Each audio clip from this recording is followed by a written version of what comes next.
Okay, hello. Welcome to the channel. Hopefully everyone is doing well. Thank you guys all so much for being here. I know I'm getting started a minute early here. Sorry for the little bit of lag that you're seeing on screen. Don't worry, that's going to clear up. Just got to tab back into the game, and then we're going to be good to go. So today's stream actually is sponsored by EA, and the reason why it's sponsored, so I had this idea. I was waiting for the 1v1s to be doable in the test range again because I really love my format in terms of 30 minutes in the test range, and then we play for 30 minutes with those that we coach. If you enjoy any of the coaching tips that I provide during these live streams and the fact that they're free, leave a like. Whether they're sponsored or not, I like to do them.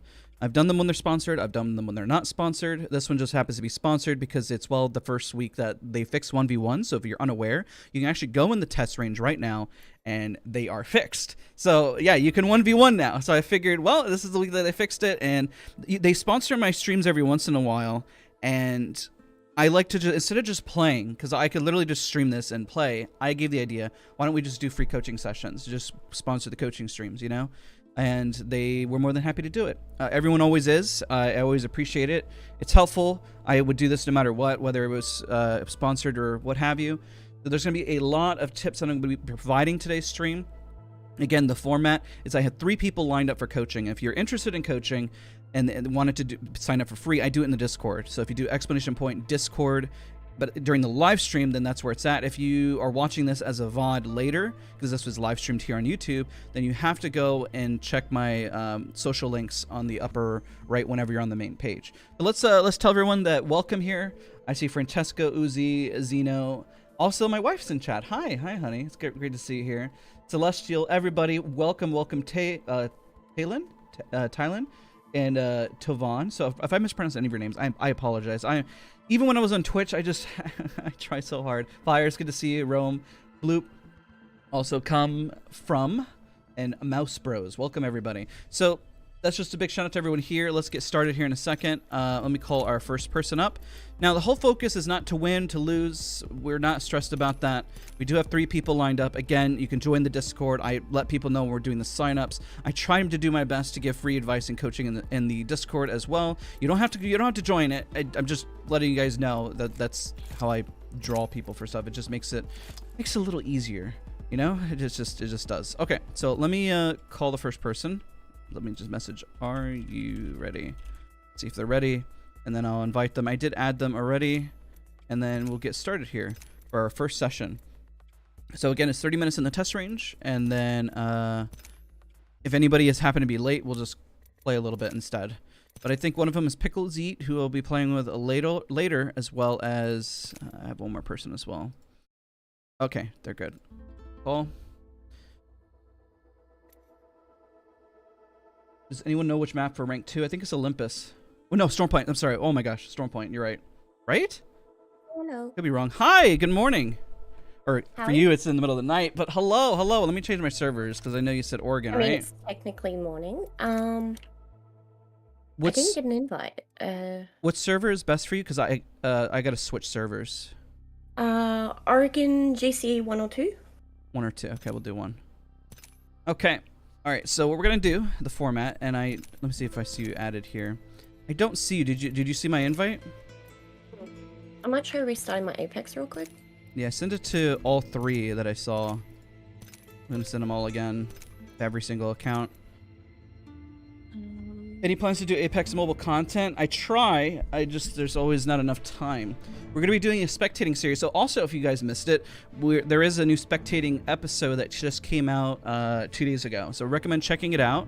And then also, next week, we're going to be doing another episode as well. So we're going to have that for you guys as well. The reason why I'm doing 2 kind of back-to-back, one for the end of the split and then one at the beginning of the split, and then we're going to take a little break. I don't like to spam that series at all. I try to like space it out whenever the meta starts to change and makes adjustments. Okay. Don't forget to drink water. Just took a sip. Did you see the invite? Loading back in now. Okay. Yay. Don't stress. Don't worry. The whole purpose is, just so you know, and everyone in chat, I don't go light on my 1v1s, and the reason why is I have to see what happens whenever you are under pressure. That's the whole purpose of it. Whether you win or lose, it doesn't matter, because the whole purpose, if you beat me, awesome. If you win, awesome. It doesn't matter. The whole purpose is just to find out your strengths and weaknesses. So we're going to go in.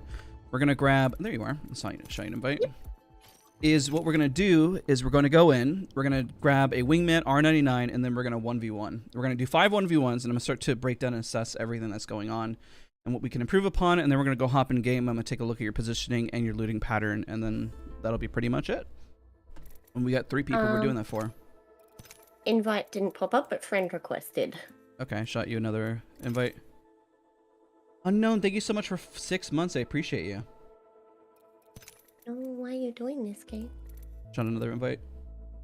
Um... We'll just keep spamming. Maybe check Origin.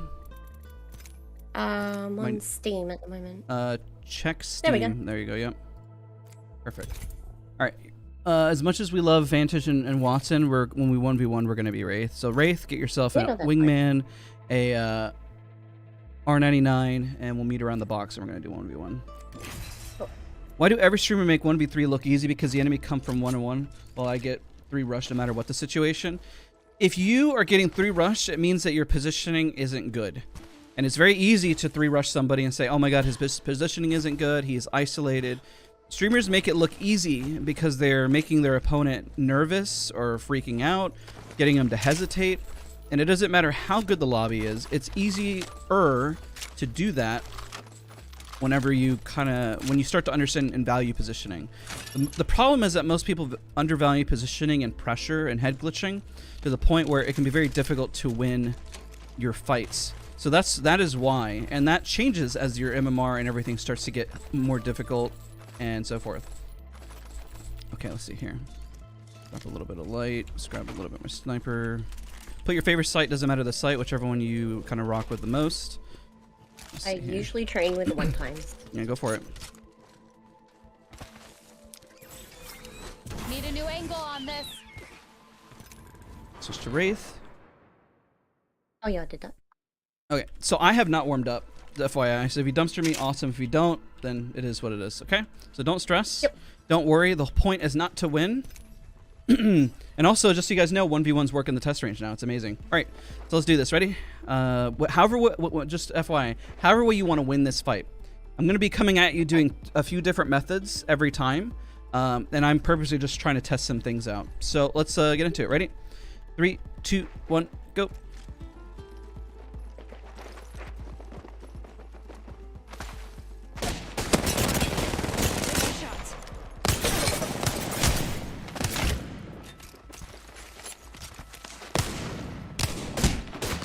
Let's go. Nice.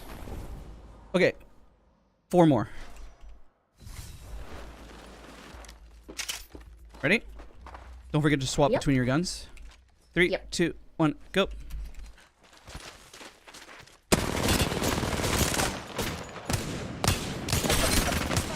I'm taking shots. Okay, 3 more. What they changed about 1v1s in the test range? You can now, whenever you die, you don't just spawn back in the back of the map anymore. 3, 2, 1, go.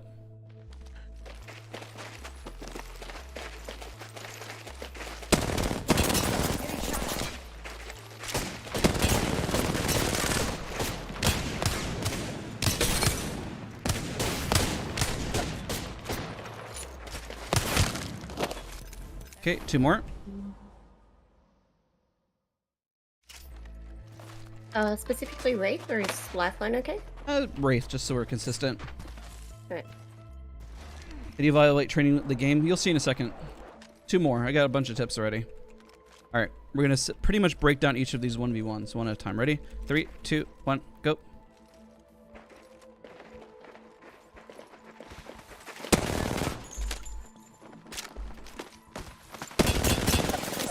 I'm taking shots.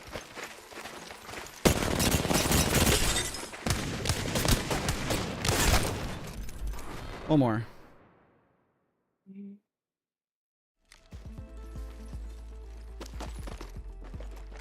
Three, 2, 1, go.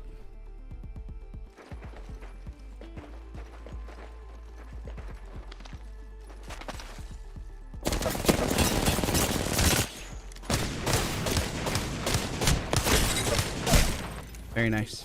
Okay, so we got lots to cover here. Mhm. There's several different things. Let's start with the first 1v1. And I do this in terms of like, what's interesting, I'm trying to think. So first, I think you're on mouse and keyboard, but you're rocking a pretty low sense. I want to think maybe around like 15 to maybe 17 inches per 360 centimeters wise. I think that's 44 centimeters. On a controller. You're on controller. Oh, that makes sense. Okay. Mhm. Actually, that makes a whole lot of sense. So when I jump over here, ready? What are you rocking? 4.4? No, that was genuinely just a brain delay. Can we hit that one again? Yeah, go for it. What sensor are you on? I'm on ALC. Okay. Hang on. I need to double check. So I'm 370 for yaw and 323 for pitch. Everything else is on 0, except ADS is 165 and 114. Okay, yep. Okay, gotcha. Because your senses, your movement isn't bad. It's a little slow. So I was like, there's a few things. I was trying to guess. Either you're on like controller, or you're on a really low sense. Like I couldn't tell which one or the other because your tracks are very stable. So it's like there's only two conclusions I can come to. It's like either your controller or your mouse and key. I guess you know it's crazy. I know I've seen your stream, but I just never really look at the input necessarily. Oh, no, so that's my bad. I do that too. Okay, so what you need to let's break down each of these 1v1s. So the first thing, the rule that I'll always give to most controller players is that your power spot is within this range. So if you come up right here, Good this way. I shall back up a little bit. So a little bit, drop right here. And I noticed this is the range that you were trying to force yourself into. Now that you're a controller, I'll never let you abuse that ever again. If I back up just a little bit right here, so just stand right there, back up a little bit. Yep. This is like your ideal like range for controller. This is where you get to pick up on the aim assist and where you sit very nice and comfortable. So it makes sense when you won your fights, the most comfortable spot was when you backed up and did this. Now there's a few cents. Wait, 44 centimeters low sense? Well, considering that the average is around 32 centimeters per 360, I would say 44 is on the lower end. I would say super low, like very low, is around 50 and lower. But 44 is definitely on the lower end. It's not a whole. There's people that use it, but it's not the most common. So the tip I could provide for the first encounter, the major tip in terms of 1v1s, is to make sure that you always get damage before you pretty much wide swing. You know what a wide swing is, right? Yes. Okay, so you wide swing a lot, and then you don't really take angles. So there's a purpose. There was things I was trying to bait you to see what you would do, and every time you won, you went for a wide swing, but you didn't get your entry damage in. Which, as a controller player, that is ideally what you want to do because you know that you're most likely going to win those fights. But the downside is that if you push, especially in ranked or most of your play, it's going to net you a pretty much a loss because you have to be able to work your way into a fight, which is what most mouse and keyboard players are better at, is in terms of working their way into a fight. Doesn't mean that they can win their fight on mouse and keyboard, but it is just a matter of the fact that they work their way into the fight. Does it make sense? So I encourage you every time to make sure you get at least a little bit of damage. So you'll notice what I did is I got damage, then I went pretty much for the fight and the push, right? Now, when I say wide swing, it can include doing this. If you can't go back to cover, that's a wide swing. That pretty much means that you're ego challenging and saying that I'm much better than you are in terms of aim and I can beat you. This right here is a wide swing. Now, when I did it, I already had damage on you, and I knew that I was able to get the jump. There was a few reasons I did this, because I could assess that you couldn't move fast enough to track me and I could get around, even though it was pretty fast. That's why I was like either low sense or controller, because your sensitivity, like you were at least able to react. Some controller players, when you do that, they're like, they take a little bit long. Yeah, like it takes a little bit of time for them to do it. So, but your sensitivity is actually pretty comfortable. Your goal is to work on positioning. What we're gonna do, I want to do this like 3 times. You're gonna climb up here. This way. I expect you, bluntly, to pretty much be able to one mag me consistently or get close to pretty much beating me 1v1, but when you climb up top, okay? I expect that.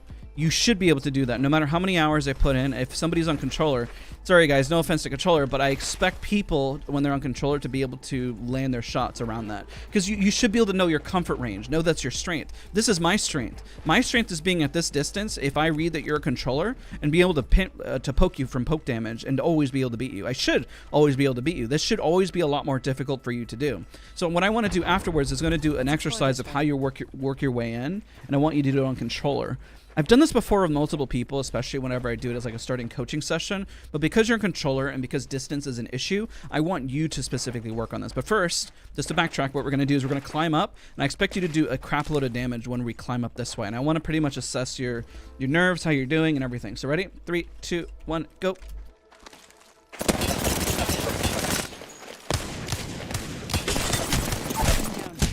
Very nice. Thank you. Switch to your wingman right after, so I can see how you target switch from back and forth. Just so I can see there's like no delay. If there's delay, then I got an exercise we got to work on for that. Okay. So ready? 3, 2, 1, go. Start with the R9. Switch to wingman after. Sorry. No, you're good. You're good. Here, back up. We'll go again. Don't drop down. I just want to see you drop consistent damage. So land your R99 shots and then use your wingman for cleanup. Okay? We're going to do that 3 times. So then we got the concept down. I got it. I'll switch here. 3, 2, 1, go.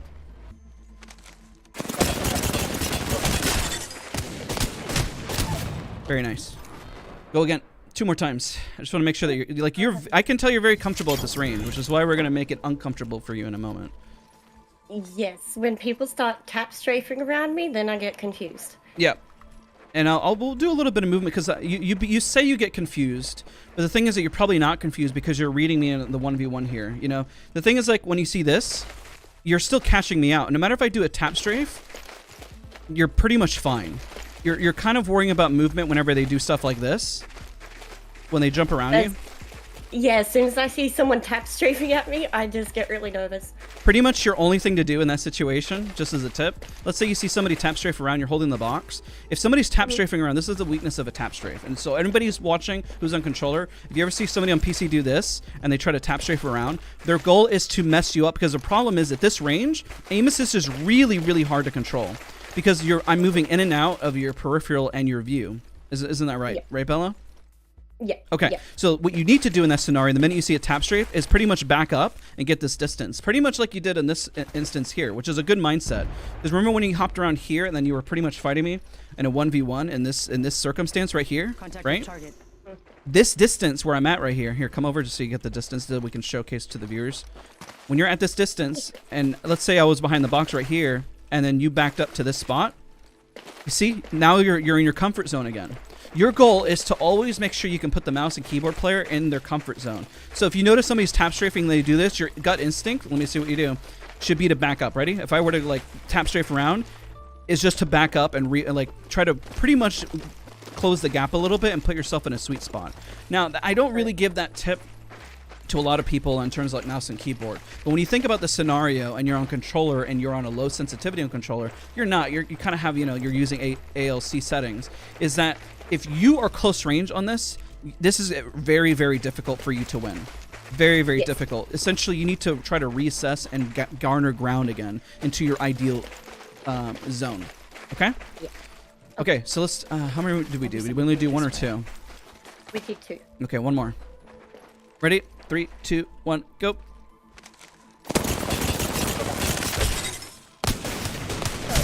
Very nice. Okay, so you're comfortable at this range. I don't have to worry about this anymore. We're going to spread it out a little bit. Look over here. Let's go this way. We're going to see how you do at this range.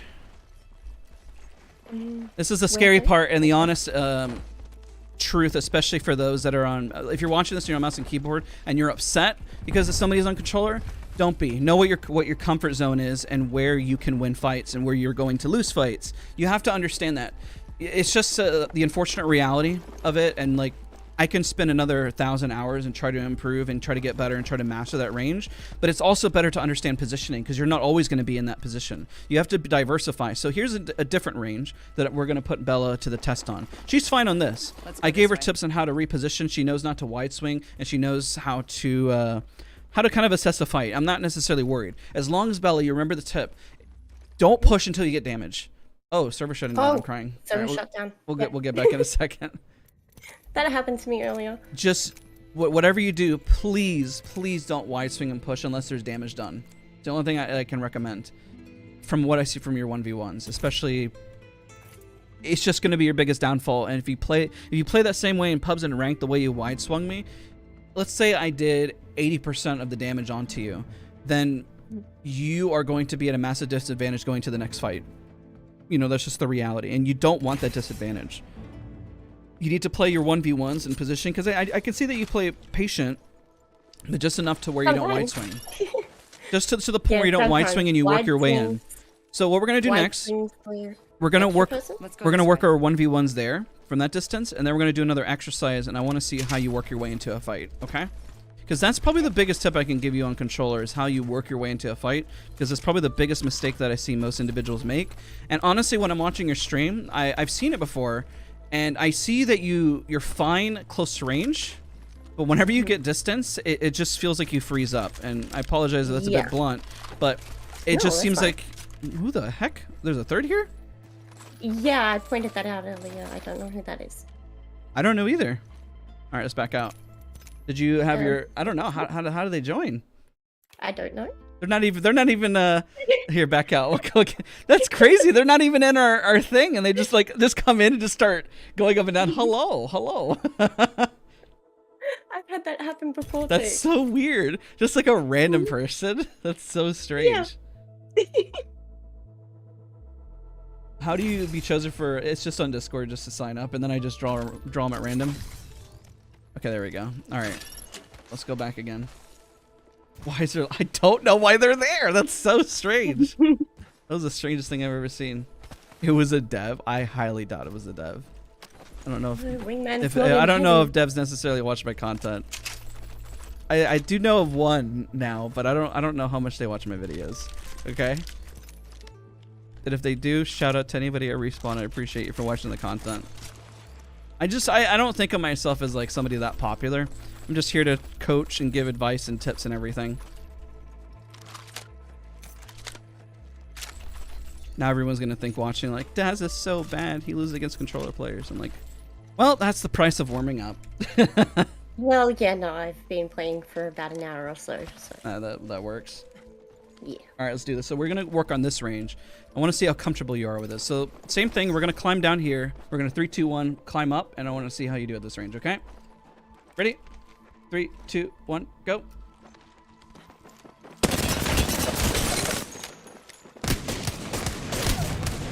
You're pretty good at this range too. How much have you practiced? Today or No, just in general. I'm just kind of curious how many hours you put in, just for people to kind of understand the hours that you put in, especially in controller. Because this is pretty good. Gosh, I have no idea. You have no idea? When did you start playing? No. About season 2, but I didn't really. Okay, so you've been playing for a while. How many hours do you have in Apex? That is a good question. I don't keep track of this stuff. That's I okay. Just play. That's okay. Would you say that you've put in a large amount of time? Yeah. Or would you say it's a small, medium, large, or extra large in terms of time? Medium to large. Medium to large? Okay, so I would say maybe like 1,000 hours minimum, at least? Yeah, probably across Xbox and PC. Okay, so you got 2 platforms. Okay, so I would probably say around 2 to 3K. Oh, what's the highest rank you've gotten? I would say you've been at least diamond. I guarantee it, right? Plat 4, and then I stopped. Okay, so you can easily hit diamond for what you're doing, okay? You can easily hit diamond. Really? Well, I've faced players who have worse aim in diamond. But like, it's just a fact. What we're gonna find out next. We're gonna do 2 more of these. Is how you work your way into a fight, and that's probably going to be very telling whether or not how you play. Okay, ready? Yep. 3, 2, 1, go. I'm taking shots. Oh, I'm whiffing so hard. That's embarrassing. We go again. One more. You're good at this range. Your aim is good. You know, with most controller players, I faced a lot of pro players, and your controller aim is actually pretty good. That range, from here to that, I'm a little screwed. Well, that's okay. That's where most controller players suffer from, and I'm going to teach you how to work your way into a fight. That's my next coaching session for you. I don't think you have to. Honestly, I would not really worry about this close range encounter at all, because if I'm telling you there's master and diamond players that I face off against, and even some people who are professionals on controller, I mean, you're fine. Like, I'm being super blunt. I've 1v1 a lot of people, and I know I'm like kind of throwing right now. My aim isn't perfect, but you're doing fantastic. So ready? Also, XQC Carmack, thank you so much for becoming a member, dude. I appreciate it. Ready? 3, 2, 1, go.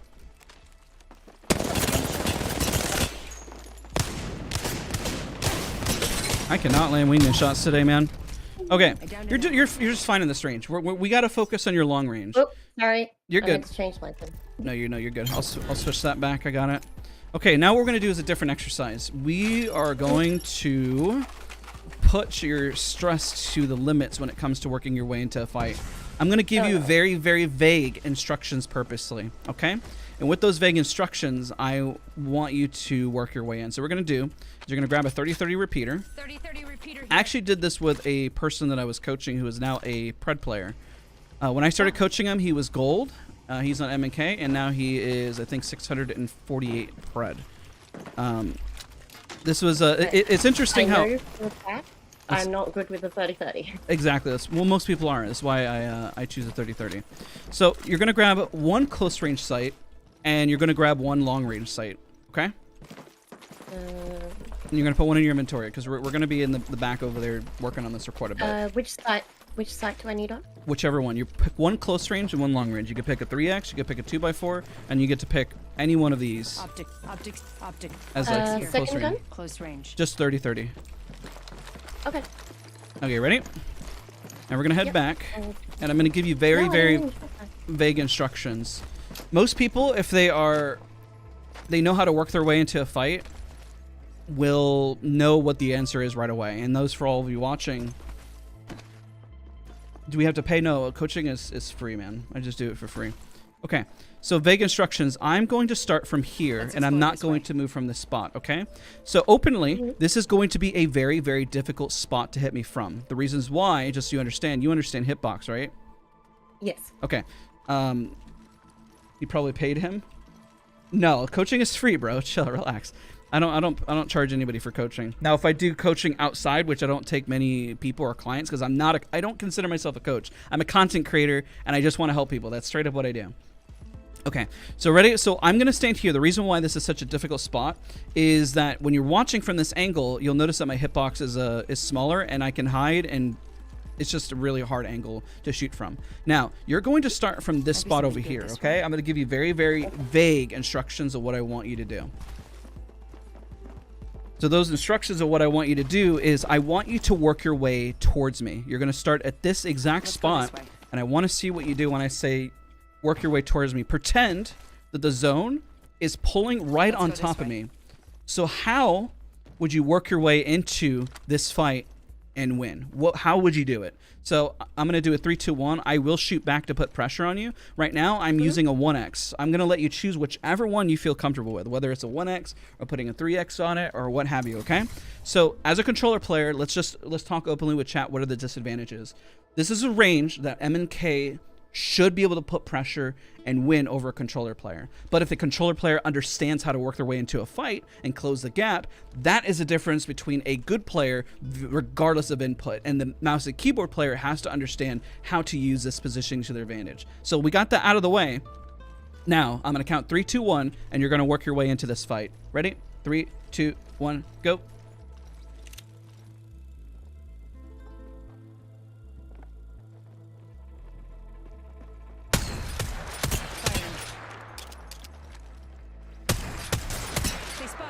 I'm taking shots.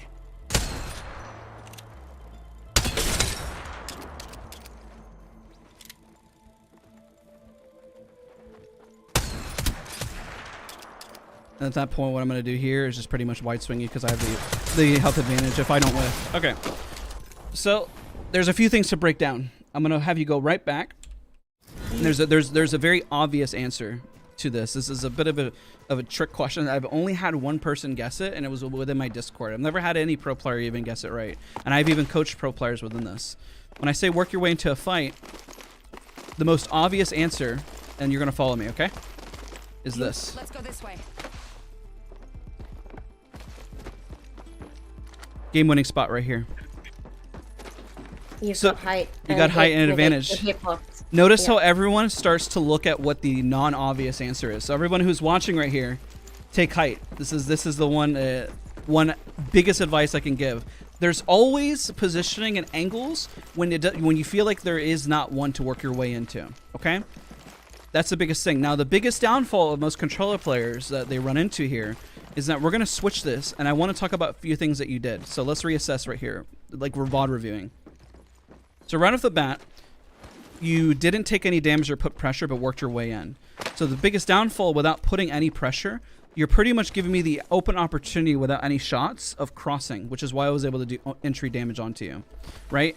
You chose this spot which is not a bad spot at all because it means that you're close. And I'm proud of you for holding the angle here like you did, because this is trying to minimize your hitbox as small as possible. But there are some tips that I'm going to give you. Okay, so those are the downside. There's a few things you didn't do. Opening damage, and I know with controllers it's a lot harder. So trust me, I understand it, which is why I said pick your ideal site from what you're going to do. And then work your way in, whether it's working your way in a bit further back, because remember, if you do damage, it means that they have to heal. If they're healing, it means they're not looking at you. And if you're waiting for them to take shots and they're reloading, remember that their reload is also an opportunity to cross as well. If I haven't taken any shots or reloaded, there is absolutely no reason for you to cross yet. I'm not healing. There's been no fire taken, nothing. You have to start to count bullets. So let's say if somebody was using a sniper and I heard a sniper go off 3 times, and if they're using a sentinel, there's a few things here. If they don't have a mag, they have 1 bullet left in the chamber. Most people, whenever they realize that there's down bullets, will start to reload randomly. So I might get them on a random reload if I heard 3 shots. Now, if you're facing a Vantage, just an example, when you hear the ultimate go off 3 times, that means they only have 2 bullets left. Now, the most likely advantage if you heard shots ahead of time, you have to start playing a mind game essentially, and you have to start thinking I always use the word chess. You know, it's like you have to think a few moves ahead. How many shots did they take? What are they doing? How are they peeking? All of that stuff. Now, this is why when everyone's watching, everyone always thinks, okay, well, I just need to get better mechanically. I need to get better aim. Notice how her aim is just fine. The difference between being a good player and a bad player has really less to do about your aim. There are some professional players that you can actually out-aim in Kovacs and actually beat. The only reason they beat you and they isolate you 1v3s is because their positioning and their thought process and how they take that positioning is better and smarter. That's the only reason. So whenever we look at Bella's positioning, what I'm going to do is I'm going to reverse this. And we're going to talk about what can you do if you're in this position here, and what was considered an advantage and how it turns into a disadvantage. So I want to show you how fast I pretty much expect you to work your way in. Now I'm going to put you at a disadvantage because I'm going to use a 2x4 on the 30-30, okay? Okay. Now, we don't have any mag. If you put a mag, it's perfectly fine. It doesn't matter. So ready? I'm going to show you, and I'm going to pretty much call out what I'm doing, and I'm going to put pressure on you, even though I'm literally giving you the comms of how much pressure I'm putting. Now, if I whiff, I'm going to call that I'm whiffing, and if you're whiffing, well, there's not much you can do besides just work on your mechanical aim. So ready? 3, 2, 1, go.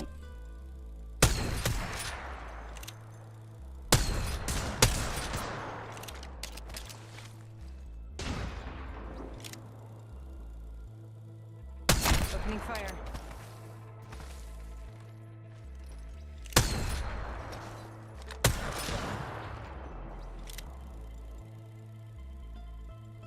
No.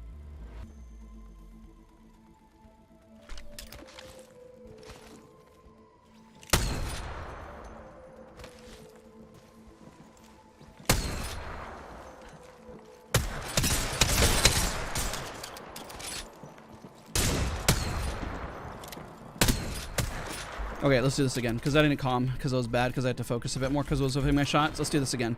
So you saw how I was able to do shots and work my way in. So I'm really not warmed up this morning, apparently, so I'm whiffing. So what I'm going to do is I'm going to call it out this time because I sucked and I couldn't calm it before because I was like, my God, do I have to focus on my aim? So we're going to do this again.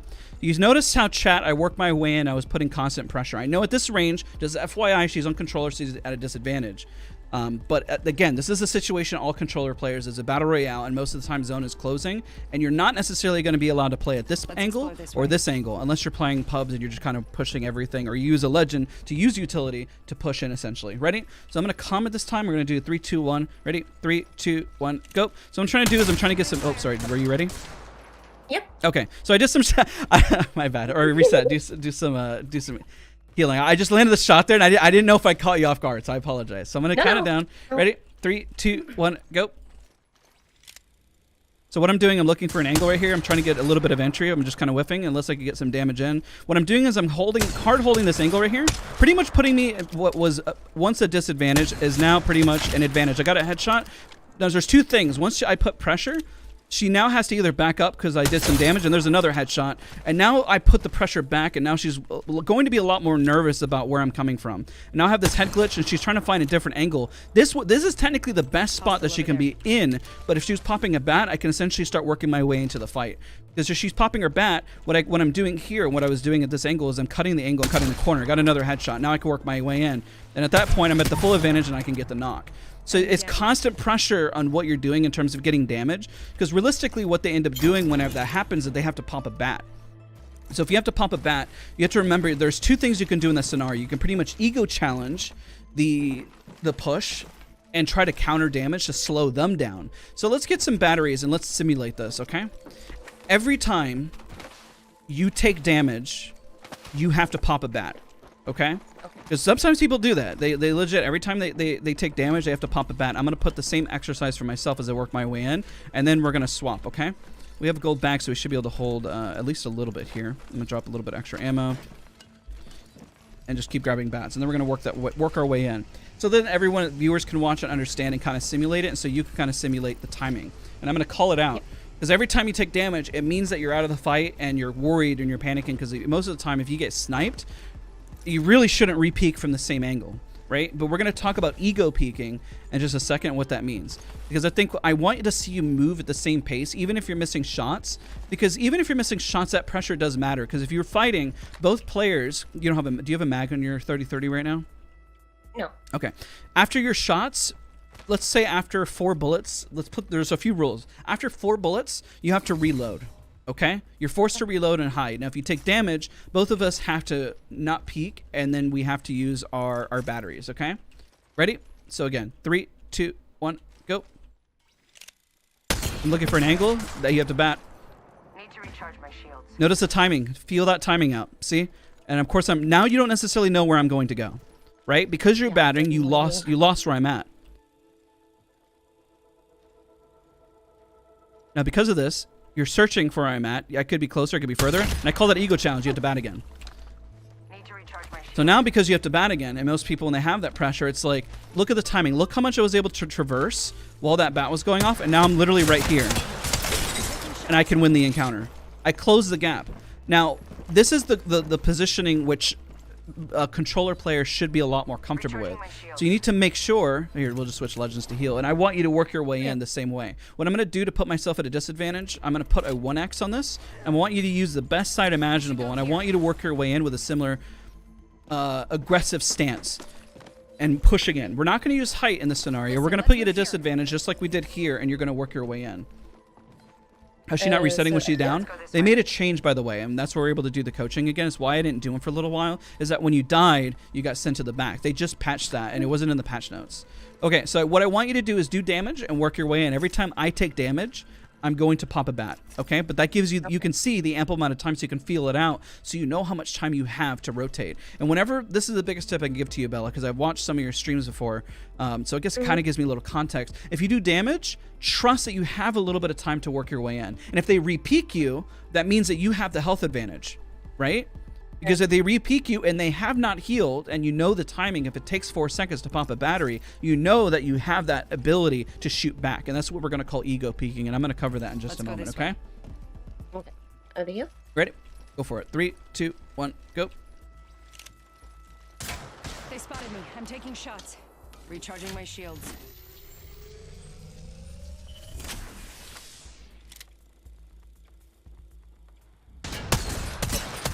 All right, you have to heal. Recharging my shields.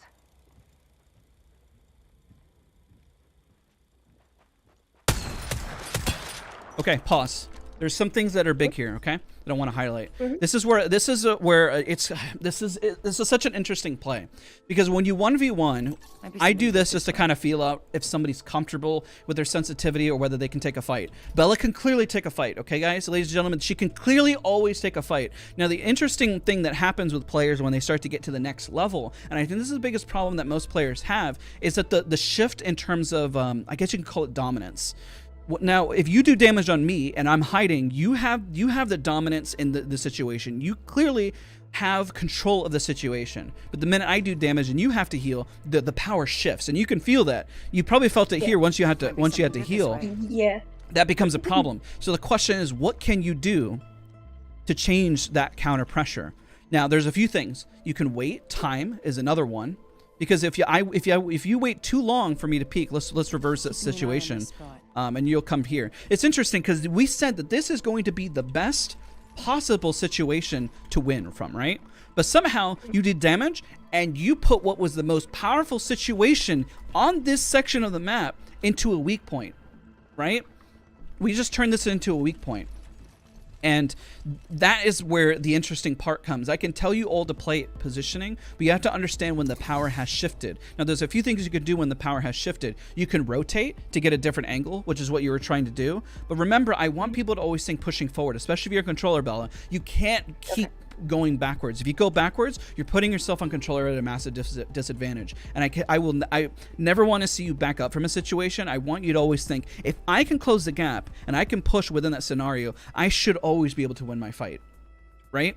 Because you can. I'm so confident that you're able to. If I gave you your favorite gun, an R99 or whatever, and I put you in that scenario, I'm pretty sure you could beam next to any sort of Diamond Master or even Pred player if you caught them out of position or you got the jump on them. That's the mindset, everybody. Ladies and gentlemen, I kid you not. If you can get that, you can literally beat pretty much any sort of player as long as you adopt that mentality. Anybody can be beaten. Now, people make it seem like these players are untouchable. I tell you they are not. I am not untouchable. Nobody's untouchable. Everyone has a weak point. It just matters how you play with your squad. So let's talk about this power dynamic. So come over here, come in this positioning, and let's talk about how do you get the power to shift. Let's say you hit me, right? And you know exactly where I'm at. Because whenever you repeat, I'm right here, right? Excuse me.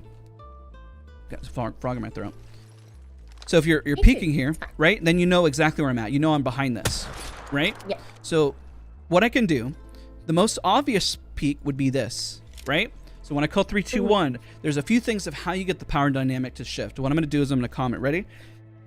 3, 2, 1, go. I just got hit by Bella. I'm going to bat. 3, 2, 1. Okay.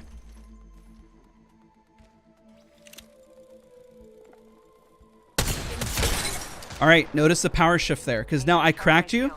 And I took damage, yes, but technically there is a damage deficit. And you did take a different angle. I didn't tell you whether or not you should stay there or not, but you realize the patience. Oh, sorry. The patience. No, it's perfectly fine. I think it's a great example because I still managed to shift the power dynamic because technically I got the crack and I was able to work my way in. So remember the only thing you can do in that scenario is you have to kind of guess where they're looking, right? You got to pretty much play 4D chess at this point. If I know that you're most likely going to peek me here, notice how there's a few things I can do. Patience is one. People get very impatient in terms of holding an angle. This happens in CSGO and Valorant. You'll see it all the time. You know how in CSGO they call it, oh no, I just got CSGO'd, or CSGO timing. Have you heard that comment before? Yeah, but I've never played either. It's okay. I barely played CSGO or Valorant. I came from the Battlefield franchise and I've done some pro level stuff, but it's okay. But they call it CSGO timing. Somebody was like, are they going to peek? Are they going to peek? Let me look at the other. Oh, they peeked! It's just like what the timing. The timing is so annoying. So what you have to do is you have to think, okay, how long do I think they're going to hold? So if I tell you a peek here and I were to see you and I take a shot and I'm like, I think, okay, well, let's do damage back to me. Shoot me, but don't heal. So hit me, right? And then I'm like, okay, where do you think I'm going to peek from, Bella? This side. Might be something good this way. What if I did this while you're looking over there? Right? You get my point? It's like I have to read the situation. But we call this is slicing the pie. Notice how I'm cutting the angle, and we're pretty much relying on sheer reaction time the minute I peek. Right? We can do this all day, every day. Until I do that, and I call that a fast peek in terms of like a shot, like that, see? And now I can either peek the same spot, or I can go from the other angle right here.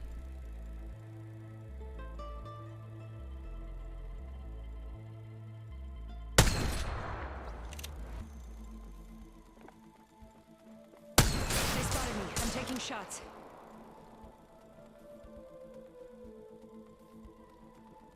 Firing. And there we go. You see the interesting thing there? Okay, this is what I call an ego peek. Okay, so chat watching, this is a very, very, very, very helpful tip, okay? So there are rules in terms of how you throw an opponent off. Now, I can give you the tip to always slice the pie and make sure that your hitbox is as small as possible. Now, one thing that I'm doing, and I want you to see this, Bella, we're going to switch POVs, and afterwards I want you to watch this VOD because it's very, very important in terms of how you put pressure, okay? So this angle where I'm at, whenever I peek, so crouch with me, and then we're gonna slice the pie together, okay? So right now we can see this spot, right? Let's go this way. As we keep cutting, we're seeing more. Okay, now if they don't peek here, now for rules of deductions, if we Sherlock Holmes this, the reality spot is that they're going to peek here, right? Something good this Now, way. if they get impatient, their hitbox is going to pop right Contact here. hostile. So I don't have to aim. Ladies and gentlemen, everyone is watching, even Bella. I don't have to aim anymore. I just have to wait for you to move. So in the minute you cut, my crosshair is already center, and I'm already holding it here, and I just have to wait. Then take the shot and get the headshot and move in. Nothing will be faster reaction time than just knowing and deducing from slicing the pie and cutting the corner. I call this an ego hold, because rules of deduction here is that you've already broken this down that they are not here. Now they could pop from that angle, but even if they pop here, they're doing the same thing as you, slicing the angle and then hoping. So I'm gonna show you from this other POV. So I want to see you kind of peek the angle until you can see me. So do what I just did. So like let's say I was holding this angle until you saw me. There you go. See? There you go. Perfect. Now I saw you right there, but then I would need to be able to deduce quickly whether or not I see her or not. Now the thing is that let's say I was hard holding this angle and you cut the angle again, Bella, and then hold that ego position once you realize that you've already deduced from slicing the pie of where I was at. And I'm going to show you what happens with most people. Ready? Let me know whenever you're holding the ego spot, okay? Got it. You see? You see how I came into frame? But I don't know what I'm looking at quite yet. I could be looking there. But the thing is, the most logical spot in which I believe you're going to hold, and let's switch places right here, okay? This way. And I'm gonna show you, because it gets interesting in terms of how you hold the angles, and this is how you should think. Because controller players, everybody's watching, they're getting a lot of controller advice here, is that you don't have to be faster than somebody on M&K, okay? You just have to outthink them. If you can hold your crosshair steady there, you can beat them. You can beat somebody on M&K, but you have to play patiently. And most people in controller don't play patiently, because your strengths are this fight and this fight, like Bella has just proven towards us, okay? Now, if I hold this ego spot, and I want you to kind of see what it looks like. The most realistic spot is that you'll see me hold. Most people will hold like this, right? When they peek out. So go back to that spot and then peek out until you see me. This is what most people look for, right? Now, the most confusing part is seeing somebody that holds this angle, because you're gonna look here, right? But look where I appear, and keep going until you see. See? Right. Yeah, you see what I mean? How interesting that is? I'd expect you would have started pushing this way. Oh, well, I gotcha. So do that again, but I want you to see just cutting the corner. Realistically, the most logical spot for most people is to hold here, right? But but holding whenever you've already put pressure is to see what that looks like at this angle. And I want you to keep that in mind as you're playing, and it's just so important. So when you cut the angle and then you're looking here, notice how I appear in a different spot than what was expected. You expected me to be here, but I'm out in the open right here. This means that for M&K, they need to adjust their shot, and adjusting your shot for the brain to process what they have seen can take a little bit of time. Human reaction time is what you're dealing with. But if you're a controller and I just have to see you appear and then click, my reaction time, even if I'm controller or PC, doesn't matter. The input will be able to beat you. Then your brain processing, they're not there. I just saw them. I'm flicking. I'm shooting. The process that the brain has to do. No matter how smart or intelligent somebody is, if you can outthink them and be witty in that regard, you will always win. At that point, it is really. That's why reaction time is important in games like CS:GO when they're cutting the angles. Because most of the time when they cut the angle, they have to react. There's a few things why people hold a lot of value in reaction time. They have to, if I'm cutting the angle here, let's say I was expecting to be here, and then you're there, I have to flick, assess, and then shoot. And digest what I'm seeing. But you, as the individual, don't even have to react. You've already caught me off guard. So when somebody cuts the angle right here and you see pro players do that, they lose immediately. It doesn't mean they're bad. It just means that they took the situation wrong and they thought something was going to happen. So you have to think a few steps ahead. This is why some pro players may struggle in lobbies like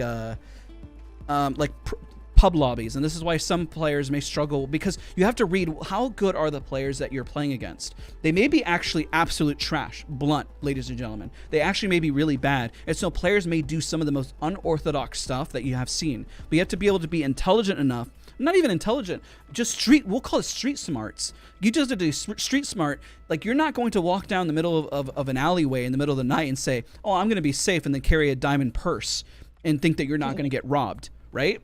That's just street smart. I call this street smart, okay? You're not going to cut the angle and think that you're going to be safe. Your hitbox is large. Did you check your corners and check your angles? Now, if you're playing against a bunch of pubs, then you have to be street smart enough to realize that some people are not going to play the ideal situation. They're not going to be playing angles and boxes. They may, in fact, just be playing just bad and just go like this, like absolute bots, and be like, I'm going to win. I have, blah, blah, blah, and just beat you, Okay, now let's talk about power dynamic. I know we spent a lot of time at the test range, but and I really didn't get to see you play per se, but I've seen your streams, so that's why I'm kind of highlighting this a bit more, because I think this is probably the best advice that I can give you. Okay. Yeah, when a player's so bad, they're good. It's honestly shocking. Also, Lucky, thank you so much for 2 months. I appreciate you. Thank you, thank you. So come all the way over here. Let's go this way. We're going to talk about when a dominant position no longer becomes a dominant position and becomes a positioning where you're at a massive disadvantage, okay?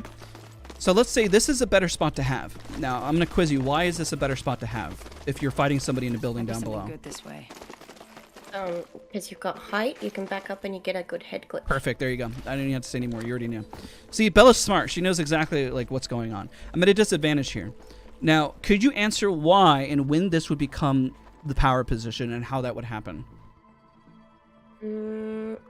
If I took some damage.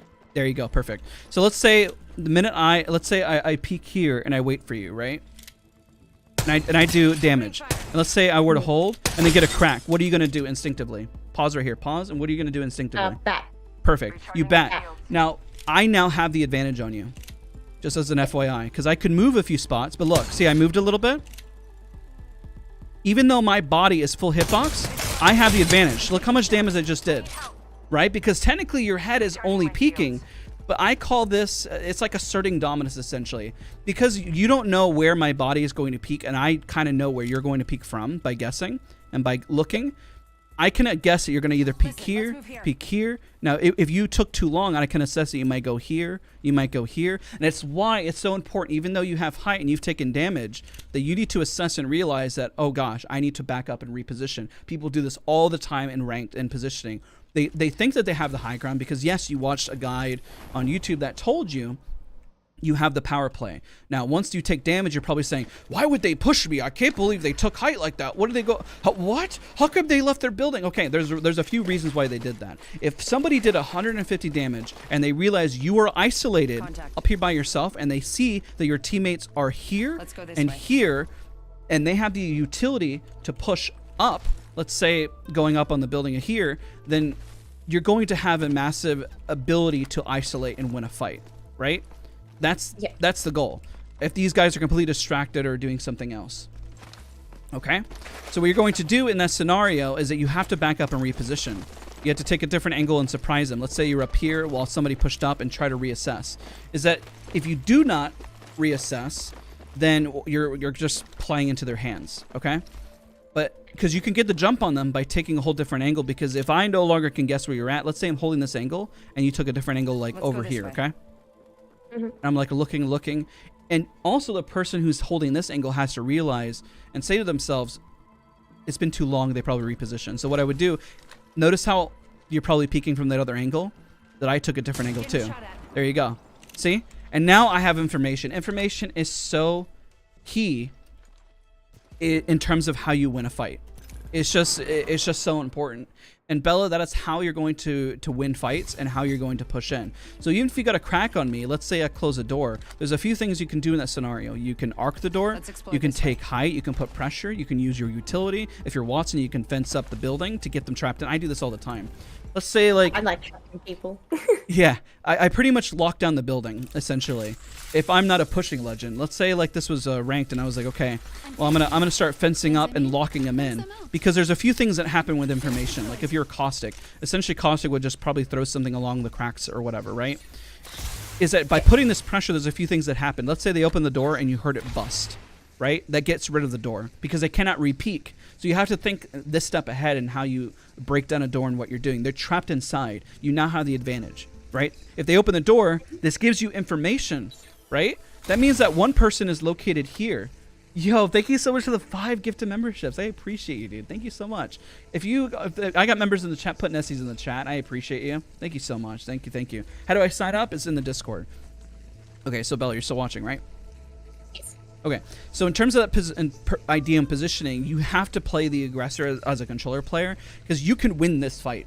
If they bust down the door and you have one isolated here, you can win. I trust, Bella, that you could beam down any master or pred player as long as you put that pressure and you showcase that confidence. Now, a few things happen when you push. Let's say you pushed and you lost this fight, right? There was 2 people here. If there's 2 people here, you wouldn't push it.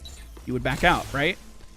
Yeah. Now, if there's two people here, you would hope that your teammates that are at a diamond or master level would at least flank, right? And that's what you would expect from comms, is that they would push in and flank. If two people went out, that there has to be one that is isolated, right? This is what happens when you're playing at the very top tier level. This is what I do when I'm looking and coaching pred players and giving them tips and advice on how to improve. It's like, what was isolated?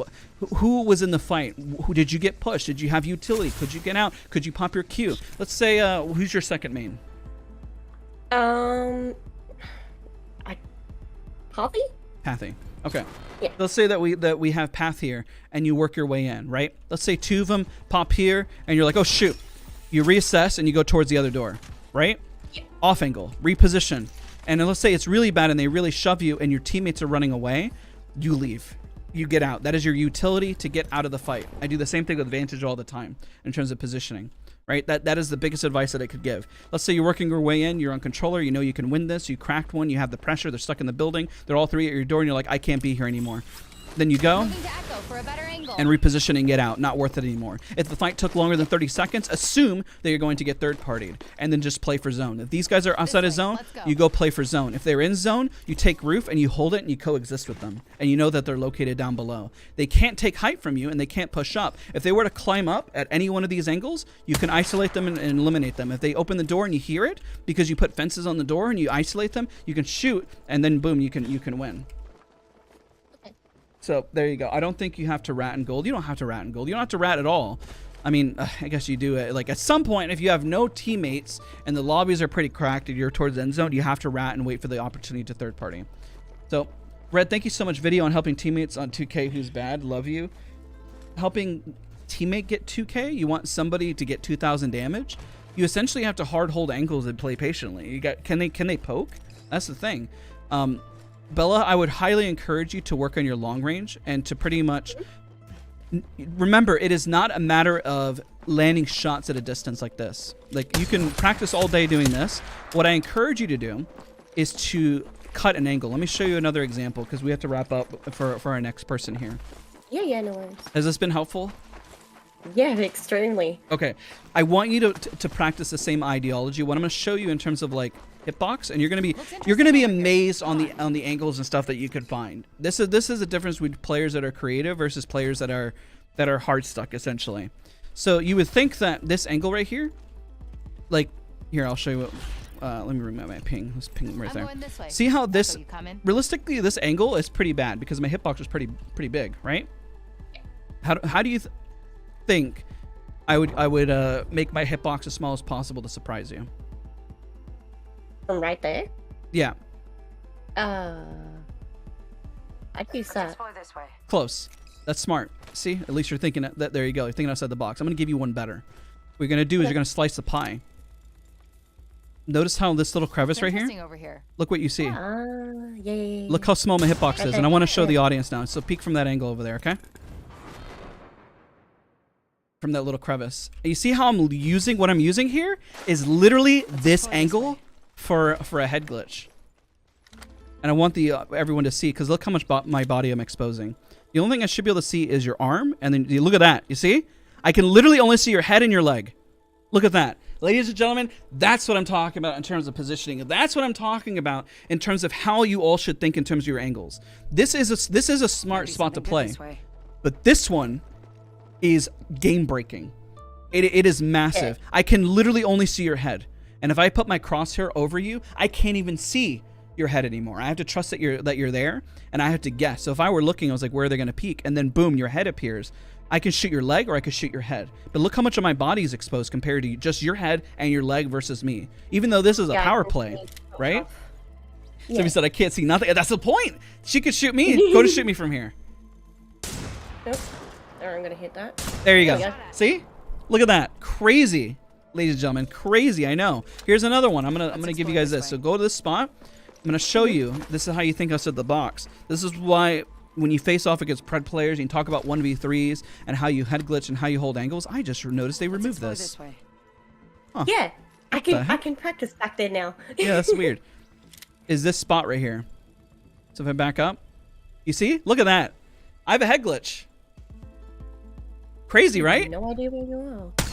There you see? Oh, there you are. Look at that. Head glitch. No way. Exactly. This is my point, ladies and gentlemen. This is how you have to think in terms of angles, and they exist everywhere. They exist everywhere in terms of the map where you're like, where are they peeking from? Now, if I'm even peeking from, let's say, back here, how much of my body is exposed and what I'm looking, you know?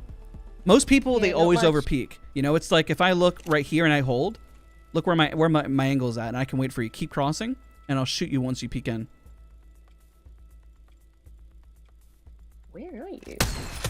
See? Oh. Look at that. Patience. Patience, ladies and gentlemen. Knowing when to shoot when your angles. You don't have to aim. Nobody would think, okay, well, I'm going to hold this. Because look at this big guardrail right here. It's guarding me, right? Yeah, no, I didn't. And then once you peek, boom. I'm like, yeah. You just got to think. I like that. This is when you're in end zone, you're like, there's no space. I can't hold any angle. Sometimes, yes, there is no spot to hold. But at least you can use something. Let's say even the end zone, you're like, there's no place to hold. No, there's still this.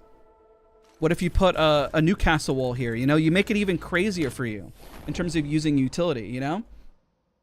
You put down your Newcastle wall, and all of a sudden, boom, you have so many more options. You know, then I can do the peeking thing like this. Like that, you see? Yeah, you can do the same thing as you were doing there, but same exact thing, you know? You can do the same thing with caustic barrels. Most people don't think outside the box like this. Oh. And use it as cover. It's like if you shoot it, try shooting. Oh, done. You keep trying to hit me.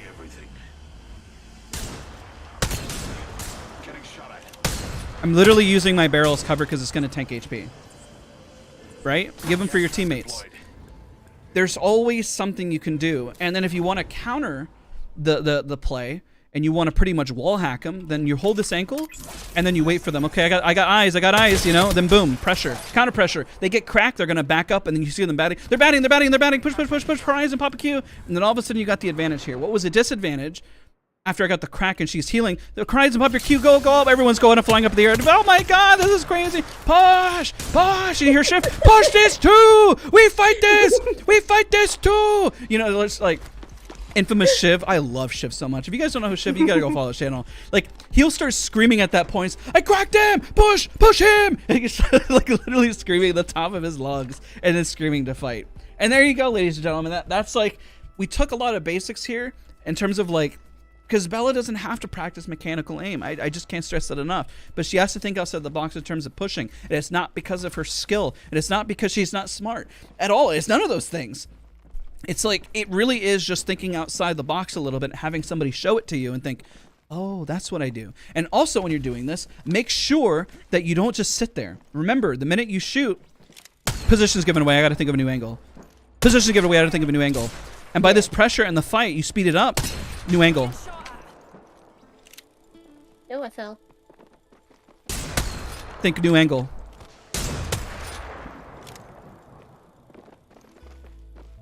You know what I mean? Like, you got to move fast. You have to move fast. You have to think fast. The faster you can do this, and this is what Master Pred players do, is that they think really, really fast. They hold the angle, then they take a different one. Then they hold the knockdown shield. Oh, play my knockdown, play my knock, and they'll play a different angle. And then they'll go back and they shoot again. And then they'll go back and play this little head glitch here. And then you'll see them queue back, and then you'll see them horizon queue up to say, oh gosh, I'm gonna do some damage Shoot. I missed all my shots. I'm so trash. Oh my god. And then you'll see them go right back here and start putting pressure. And then they say, I put the pressure, take my queue back up, go. They're healing. And then they'll take shots. And they say, oh, I got destroyed. And they'll take the zip line and they go, I'm going to bounce over here. And then they bounce back and then they take the angle here and they come up and then they take, okay, boom. You know, like boom, they're bouncing around. Speed. You got to be fast. Yeah. When you think fast and you start thinking like that, I use the head glitch. I use the angle here. I cut the pie. I use my utility. You are dancing circles around them. And because of that, it puts pressure. When you're putting pressure in a building, if you ever feel a moment where, oh gosh, time has passed, you're dead. Like, you should be retreating. You should be repositioning. You've wasted time. You have to. Like, if you're at the door holding here, what they're calming inside, he's at the door. Oh my god, really close the door. And then like, you're like, oh, what happened? I can't believe I got pushed. I'm so bad at this game. You know, like, that's what happens. Like, you waited too long, you know? Yeah. All right, Bella, that's your end of your session, but I know we didn't get to go in game, but I figure that this would be very, very helpful for you. Okay? No, that was amazing. Thank you for the opportunity. I appreciate it. Yeah, no worries. You see your crack, Bella. Give yourself. A lot of people are a lot more cracked than you realize. I coach people and I'm like, You could easily be diamond. Like, I honestly, Bella, if you just grinded at least like plat for like a week, and I played with you, anybody play with you, you can literally hit diamond. I trust me. You could probably even hit masters, to be honest. The only difference is you hitting your head against the wall, realizing your positioning was good or bad, and taking good rotations. And that's just how you have to think. All right, well, I got to get the next person in. No worries. I'm going to chill and watch the rest of the stream. All right, sounds good. All right, thank you so much, Bella. I appreciate you, and have a great day. I appreciate you too. Thank you so much. All right, Bye. bye. Okay, let's get the next person in. I believe, let's see who it was. Who did I add, everyone? Let's see here. I think it's Pickles, right? Let's see here. Was Pickles at 12, or was it... I should write these things down. I know I DM them. Yeah, it's Pickles. And then at 1, it is Hodel. Hopefully I'm pronouncing that right. She'll correct me. Okay. Calling our next person. Hopefully you guys are learning a lot. I don't know if get picked. I draw the names and announce them in the Discord. Getting Master Solo seems impossible, pretty easy, but as soon as I get to Diamond, it's so difficult. You have to play angles, and your teammates are bad. You got to leave them and just rat and minimize losses. It's a long grind, man. It's a long grind. I want to play Apex with my friend, but they said it was chaotic or complicated. How to convince my friend to play Apex? It is complicated, and it shouldn't be this complicated, but people are getting really good at the game. Just have them have fun. Go hot drop. It doesn't matter if you win or die. People put too much emphasis on living and dying. Let's see, just Pickle. There you are, Pickles. Are you there? Can you hear me? Yep, I can hear you. Awesome, awesome. I sent you an invite. All right. So I saw your input as controller, and that's unfair because I already know your input now. Yeah. Okay, so let's do some 1v1s, and then I'll see how you do. If you win, your 1v1's awesome. If you lose, doesn't matter. We're gonna assess it. And we're gonna figure out what your strengths and weaknesses are. All right? Yeah. So nervous. Don't be nervous. And if you're nervous, it's not a bad thing because where are you from? What region? Well, Eastern. Okay, Eastern. let me switch servers because I'm on Oregon. I switched it for Bella for her ping, so it was easier on her. Let me switch. I'm backing out real quick, and I'm gonna go to the main lobby, and I'm gonna switch it back to let's do North Carolina. So I think that's my default. Me and my friend have just been playing games trying to get me to warm up. Oh, you're good, bro. So I don't look I mean, I look like a bot when I started, so don't feel bad. I'm the one who should be embarrassed, so don't worry. I'm the one who you're sitting here coaching and then I lose. It's crying. No, you're gonna win every time, for sure. I sure hope not. You can get me. Well, I believe. If you can't get me, I wouldn't be at least decent at what I'm doing. Yeah. I keep throwing in by myself. Really? Well, I'm loading in. Oh, you are? Okay. I'm on PS4, so it's a little bit slower. Oh, that's why. Okay, and then my server also was having some ping loss. Okay, so Wraith, grab yourself a wingman, grab yourself an R99, pack it with whatever favorite site you want, and then we go at it. 5 1v1s is all I need. Okay. Alright. What server would you choose if Australian? Bella would be a great one to answer that. That's why I picked Oregon, so her ping was better. It's not perfect, though, FYI. That's something else I have to deal with. Like, understand your advantages and disadvantages. So red armor? Yeah. Red armor, grab that whole line of stuff. Okay. So just wingman with sight and mag at that? I'm glad you guys are enjoying it. Yep, your favorite site. My favorite is the HCOG Classic, but you know that's up to everybody. Yeah. Okay, 5 1v1s. Whether you win or lose doesn't really matter. We're gonna use this first. Might be something good this way. I'm gonna do different tactics just to kind of bait out how you play and what you do. So I'm trying to beat you, but at the same time, I'm gonna be playing differently. Why the R99? Because that has the most kick for close range, and then why the wingman? Because it's a single tap. Ready? 3, 2, 1, go. Good shots.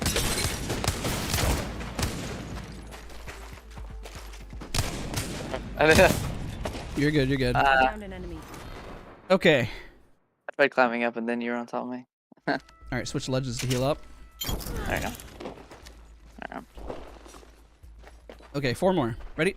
Switch your weapons beforehand so it doesn't do the pull-out animation. 3, Yep. 2, 1, go. Taking shots. Oh, that's. Oh, I'm whiffing. Ah. You're good, you're good. Okay, 3 more times. All right. 3, 2, 1, go.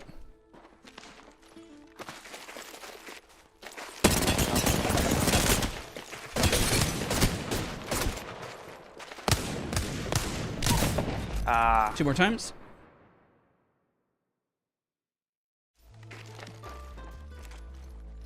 Three, 2, 1, go.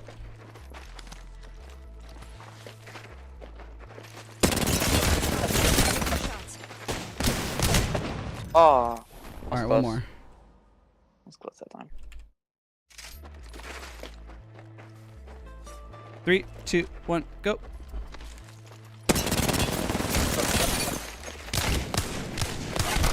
Ah. Okay, there's a few things. You have pretty good movement. I think your movement's better than Bella's. I saw you do a super glide and everything. Now, you have the same thing as Bella. You got to make sure you do entry damage before you go for the ego challenge. That's 1. 2, I feel like you might be getting a little bit more nervous than Bella, which is not a bad thing. So what we're going to do, I'm going to climb up and do the same thing again like I was doing with Bella, because I want you to just kind of ease into this. So we're going to climb up 1v1, and I want you to switch. Start with the R99 and then switch to your wingman. I want to see how you weapon switch. Ready? 3, 2, All right. 1, go. All right, go again. Oh, 3. sorry, what do you want me to do? We're going to climb up and just start shooting and blasting. All right. All right. Ready? 3, 2, 1, go. I'm taking shots. Oh, okay, I didn't switch. That's That's probably okay. my problem. You were doing it earlier. That's why I'm calling you out on it. So do it again. Ready? Yeah. 3, I just show you that. go. 3, 2, 1, go. Okay, what we're gonna do, I got an exercise for you. The biggest things I feel like you struggle switching between your inputs.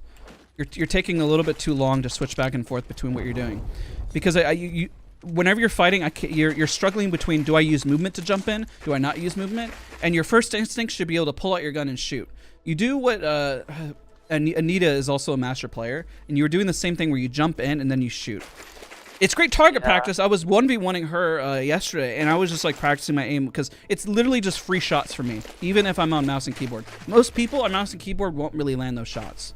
That's just the reality, because it's a little tricky. But the thing is that if you're out in the open and you're fighting for that one fight and you take too much damage, you want to avoid the damage. To avoid the damage, you either got to get the jump on them or you got to get damage before you ego challenge. Remember my rule. You don't ego challenge. Now, if we happen to both jump up on each other, then you want to back up and reassess. Notice how I was taking like an angle and hiding, and then I backed up once I got the damage advantage on you. Because at that point, I'm like, yeah, I can win this. I can fight you and win. So what we're going to do, we're going to drop all our guns, and I want you to pull out a sentinel. And I have this in terms of like getting used to weapon switching. Okay? In terms of taking angles, and this one's for you specifically. You're going to pick up a sentinel, and you're going to load out with whatever sight you want on it. I highly recommend rocking irons because we're going to be close range. Put a purple mag on it. And every time you shoot, I want you to weapon swap. Weapons. Okay. So keep an R9. No, you're going to rock 2 sentinels. You're just going to single tap it. Oh, okay. Yep. Because your sprays are good, but I'm a little worried about your single tap. Just for now, because I'm just assessing. I'm just trying to figure it out, okay? You can put a sniper stock on it if you want. But yeah. So every time you shoot, I want you to switch to your other weapon. You shoot, switch, shoot, switch, shoot, switch, shoot, switch. Do the same thing over and over and over and over again until you win the fight, okay? Like shaking my leg. I'm nervous. You're fine. And the only reason why I'm having you do this is because it's already difficult enough, right? Because you're using movement. You're applying the extra layer of movement as a controller player, and that's not easy, right? But now I'm asking you to weapon switch effectively while having good movement, if that's what you choose to do. Most of the time when I'm 1v1ing my friend, it's like I'm shooting and then I reload, except instead of switching. So it's like just taking up time when he could be rushing me and stuff. Exactly. And also, I mean, realistically, if you're going to reload, it means that you have to back out from the encounter. Let's say I take a shot and I shoot you, then I pretty much duck around the corner and then reload and then re-peek again. But you're not doing that. Pretty much what you're doing is you're pretty much fighting me and then reloading in front of me. You don't want to do that. If you're reloading in front of me, it means you're going to lose the fight. Yeah, so you're just going forward and backward, like. Pretty much. Okay. Or taking an angle or backing up from an angle or weapon swapping. But in this scenario, I want to work on your weapon swapping because I notice it's a thing that you're getting hung up on. Okay? So 3, 2, 1, go. Opening fire. Getting shot at.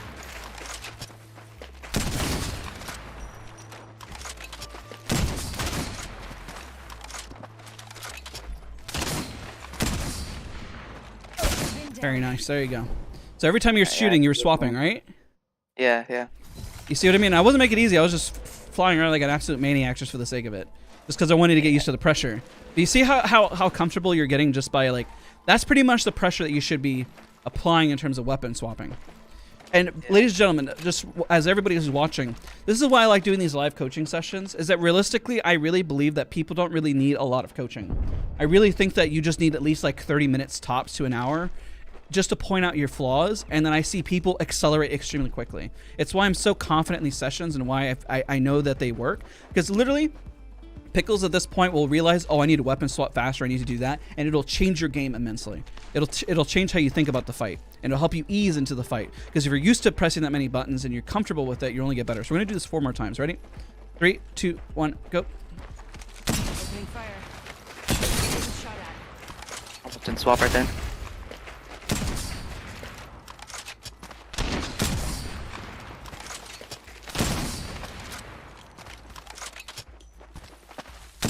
Oh, very nice. See? Look at that. You're better than you think you are.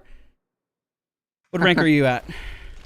Well, this rank split, I got to plat, like 1 was the max, and then I kind of went back and forth. I feel like I could have hit diamond. It's just, I don't know. I feel like mainly I wasn't playing it right, and the rotation was fine. I just didn't rush at the right times. Mainly. I gotcha.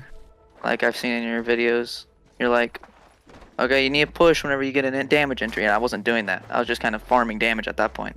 Okay, so that we'll talk about that. We'll actually go in game, we'll play duos, and I'll see how you're playing, because your movement's good. It seems like you're knowledgeable enough of when to push and how to work your way in. Let's do this 3 more times, and I just want to make sure you're confident in terms of your weapon swapping. 3, 2, 1, go. Oh, you had me turn straight around. They spotted me. I'm taking shots. Ah, yeah. 2 more.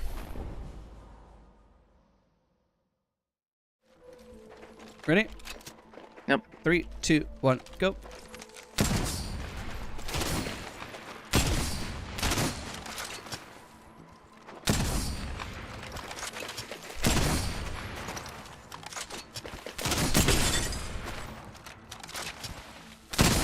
Oh man, I'm whiffing. I was doing good at the beginning. It's okay. Ah. I'm just getting more warmed up too. All right. So we honestly, let's just go in game. I just want to see how you play in game at this point. I think you're fine at this range. Let's see. Actually, real quick, let's swap between. Let's just grab R99s. I want to see your sprays. All right. Let's grab an R99. I want to see at least your 1v1s there. Your close range seems fine.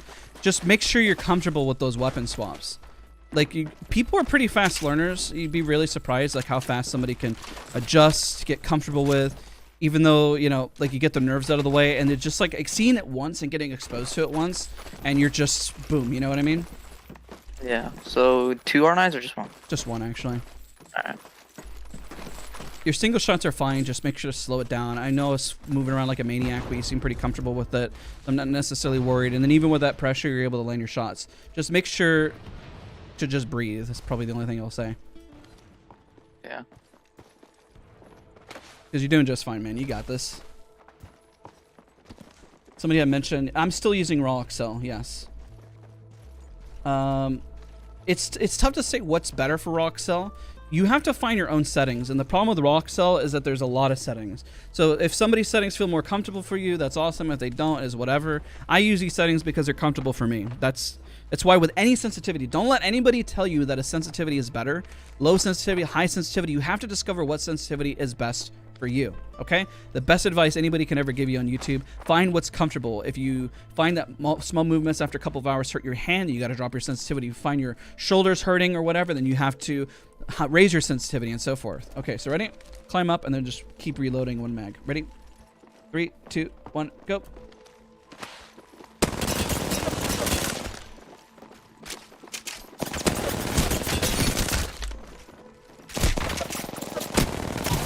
Okay. Yeah. You're better close range. And I noticed because you practice your super glides a whole lot. Remember the downside of super glides? The application of it, while it's really, really good, is that when you do it, you're pretty much ego challenging whatever's here. It's great for fancy clips and looks awesome, but remember that in higher tier lobbies, it is just going to get you eliminated and killed unless you got a massive damage advantage and you push in, which is why I want to go in game and see how you loot and what you do. Ready? Yeah. 3, 2, 1, go.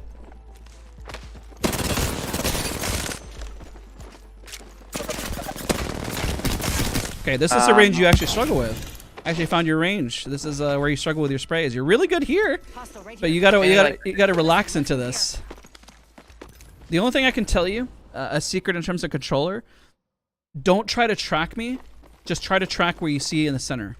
See, if I'm bouncing back and forth, the problem that I've noticed that happens with you is that when your anxiety spikes, it's kind of similar to me, is you try to put more input or you try to fight it. Don't try to fight it. Try to think more simplicity or simplistic on it and just try to focus right down the center. Okay? That means move less. So Bella's sensitivity was like ALC, so obviously it's going to slow down, you know, in her settings. I don't know it's yours per se, but I feel like it might be, like if I jump over your head, are you able to track them? Let's see here. Yeah, you're running a higher sensitivity. Okay. Which means that these micro movements are going to be a pain in the butt, which is what's going to cause you to lose your fights when it comes to ranked. Okay. Because this engagement level right here is rarely going to happen. I'm going to be honest. This engagement is going to be a lot more common. And this is oddly the range that Bella was a lot more comfortable in, and where you're struggling a little bit. It doesn't mean you can't overcome it. I mean, your movement's way better, and you're close range, you're confident. So whenever I put you with more inputs, the stress gets to you. So just ease into it, breathe into it, and slow it down. If you feel like you're thinking too fast, slow it down a little bit. Your brain is going to move at 100 miles an hour. Just try to breathe into it. Okay. So I'm just gonna strafe back and forth. Now, just shoot right down the center of it, and I want you to get a feel for it. Don't try to track me. Just try to keep it right down. Like, if I'm right in the middle here, and I'm bouncing left to right, just try to keep it where the ping is, right? They spotted me. I'm taking shots. There you go. Better. Just keep doing it. Just keep doing this for like a couple minutes. I just want you to feel it out, okay? I need to learn the recoil patterns. Okay, so a tip for do you know all the recoil patterns? I can give you quick tips on them.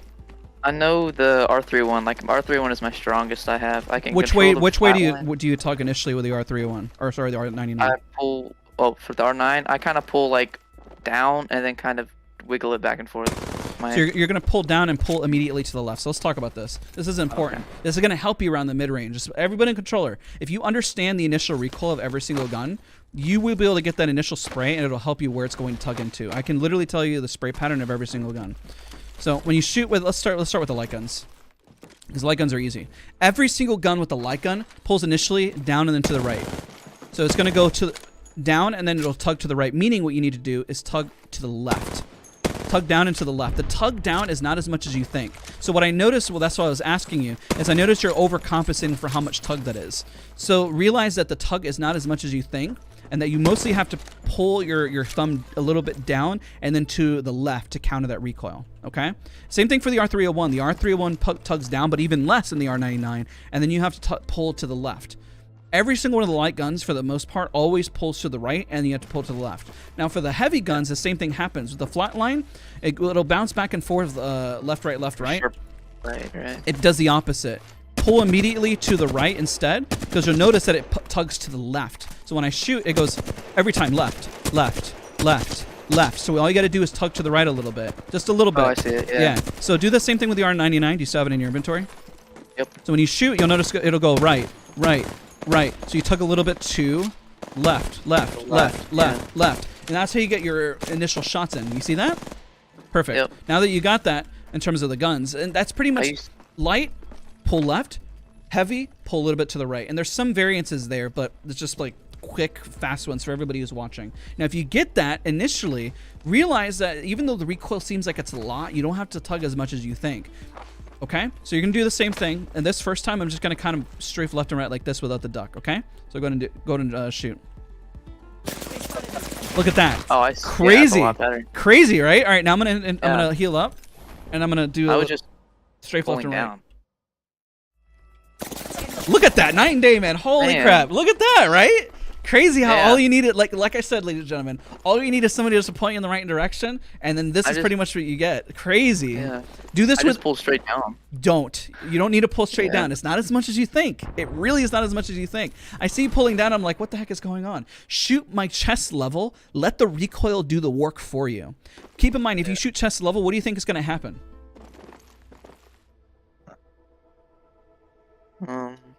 I'll give you the answer. Well, The recoil's gonna aim for the head.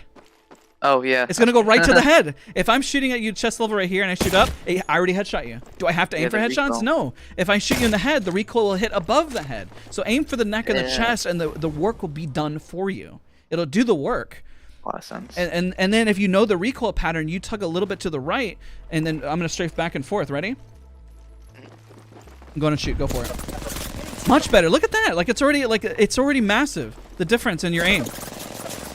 So much better. I mean, I know before you're whiffing, but now all you got to do is just get used to that comfort in terms of like making sure, okay, where is my chest going to land? If somebody's crouching up and down, you realistically just aim for where that head is at, like my lowest point, which is like right here, and then aim for where you believe that head is going to be at, and then shoot. You're overcompensating. Yeah, you're pulling down way too much. Let the recoil do the work and just pull a little bit to the left and then just kind of go. All right. Pull there. You look at that. There you go. There you go. Pull down less, man. Don't stress about it because you're running a high sense, man. So keep in mind the minute you jiggle even just too much in the wrong direction, it's gonna be really hard to control, man. It's gonna be so hard to control. It's impossible to do. Your thumb doesn't have that level of dexterity. So let the recoil pattern do the work for you. Anybody who's on controller who's watching, let the recoil pattern do the work for you. Okay? I promise you're going to benefit so much from it, and you're going to become such a better player. Okay. Let's go in game. Let's see. I'm going to pretty much be spectating and watching how you take fights and what you do. Okay? Now, with this knowledge, you're good around fights. You're super glide. You got good movement. You know how to weapon switch whenever you breathe. You just got to breathe into it. Same thing here. You just got to breathe. Your anxiety is going to get the best of you, but if you breathe and you move just a little bit and don't overdo it, you'll be just fine. I promise you, man. I promise you. You can reach diamond. It'll be so easy. You got to breathe into it, okay? All right, let's go into the lobby. Let's do duos. I'm going to see how you loot and what you do and how you take positioning, okay? Yeah. Play Vantage. Echolocation, The thing is, I've done that a lot better by just watching your videos. I've done a lot better. I was plat 4 and just hard stuck, basically just start plat 4. Like last time I played was just season 11. Yeah. And then I watch your videos. I'm like, I gained like 40 levels and 400. Let's go, man. And I'm at 1. So there you go. All we going to ready up. We'll do a duo. I'm gonna see how your loot pattern is and what you're doing, and then I'm gonna push you. I want you to be done looting before the zone closes. Now the zone, it kind of gives us a good gauge. So going to ready up. All right. And we'll get in game. If you guys are enjoying any of the coaching, this will turn into a VOD. All these tips, I leave them all here when I do coaching sessions. Hopefully you guys are enjoying it. I have fun doing it. I love seeing how fast people improve. It doesn't take much to teach somebody how to do this stuff. It really doesn't. And I've given tips to certain pros, and I've seen them just skyrocket in skill level. It's crazy. You just have to point it out for people. And it's hard because you don't really look at your gameplay objectively like that. And it's really hard to be really harsh on yourself. To be honest, I'm going to be really blunt with all of you guys watching. I can self-assess what I'm doing, but I'm a very slow learner, okay? I may seem like I'm a fast learner, but because I put a lot of time in, I've been able to improve. But I'm a very slow learner, guys. I take a long time. I understand the concept, I see it, but to apply it, I'm just not that fast, man. I take a long time to learn. The things that I learn quickly are music and memorizing locations and things. I can see it, I just may not be able to execute it because I'm not like, it's just not my forte. Okay, so what we're gonna do Land wherever you want, and I'm gonna pretty much judge how fast you loot. And I want you to be ready to rotate. Take one of the outskirts. You don't have to drop hot because there's no point in dropping hot because I want to see how you rotate. Yep, go for it. Yo, Double Derps, great to see you, man. Hopefully you guys are all doing well. Sorry I know I'm not able to engage with chat. We're doing live coaching. This is live. The coaching sessions are free. Hey, thank you so much for 2 months. Your session's about to start in 30 minutes. Let's go. Appreciate you. You just went from watching Diamond 4 to Masters on a play consistently. I'm glad to hear it. Okay, so you pretty much land, choose a building, loot and rotate, know where those guns are. I know where my guns are. I have an alternator, I have an R301. And this building had nothing right now. So how do you like know where your guns spawn? Like how do you know where most guns spawn for that building? I know there's always a gun here or here in this spot or here. Now if I look at your building, where can I find a gun? So the most logical spot, they're most likely not always going to be on the bins. So if you loot the bin, the most logical spot is going to be either here in that section. If I drop down like these little like crevices right here or here. And if I drop another floor here, then I'll find one. Most likely at the base floor, there they are. They're always like in the main sections. Those are the main sections to look for. So if I look in this building, it's going to be right behind the desk over here. As an example, there's somebody in here. I'm throwing. It's a Horizon A. She's got white. Matter. Yep. I step back. You're good, you're good. Let's push upstairs. I'll cover for you in a second. Get them on the outside. Here, I'm going up the stairs. Yeah, me too. This guy's ISO up here. Flush. Alright. I got him. Nice. I'm gonna swap on him. Yeah. Alright, let's show the last guy. All dead. Let's go. Nice. Okay, so in terms of loot, there's a few things that we have to do there. I saw you cut the angle, so I wasn't trying to cut like wide with you. If you got the crack, I would have actually wide swung it. A wide swing. Yeah, but it's okay because I was waiting to see if you would do damage on it. Because if you did damage, I would have wide swung this guy because we isolated him out. I decided to come up here to isolate the Horizon because she was just playing by herself. So if we land here, and these buildings, the most logical spot. You see how there's guns here. There's bats there. I'm gonna drop one bat for you. Here's a few cells. I know I looted a lot. There you go. Half of the stuff. There's another bat here. You see how the guns are always in a predetermined spot? Yeah. That's where you need to go and loot as fast as possible and keep moving through the POI. Once you're done, you just keep looting. Like at this point, I have an R301 and alternator. I mean, this is honestly a pretty good loadout for the most part. But when you're looting, like loot doesn't really change where it's at. So they looted this area. This is where they're at. So I'm gonna grab, I guess it's a different gun, even though I don't really have much. I have so many nades.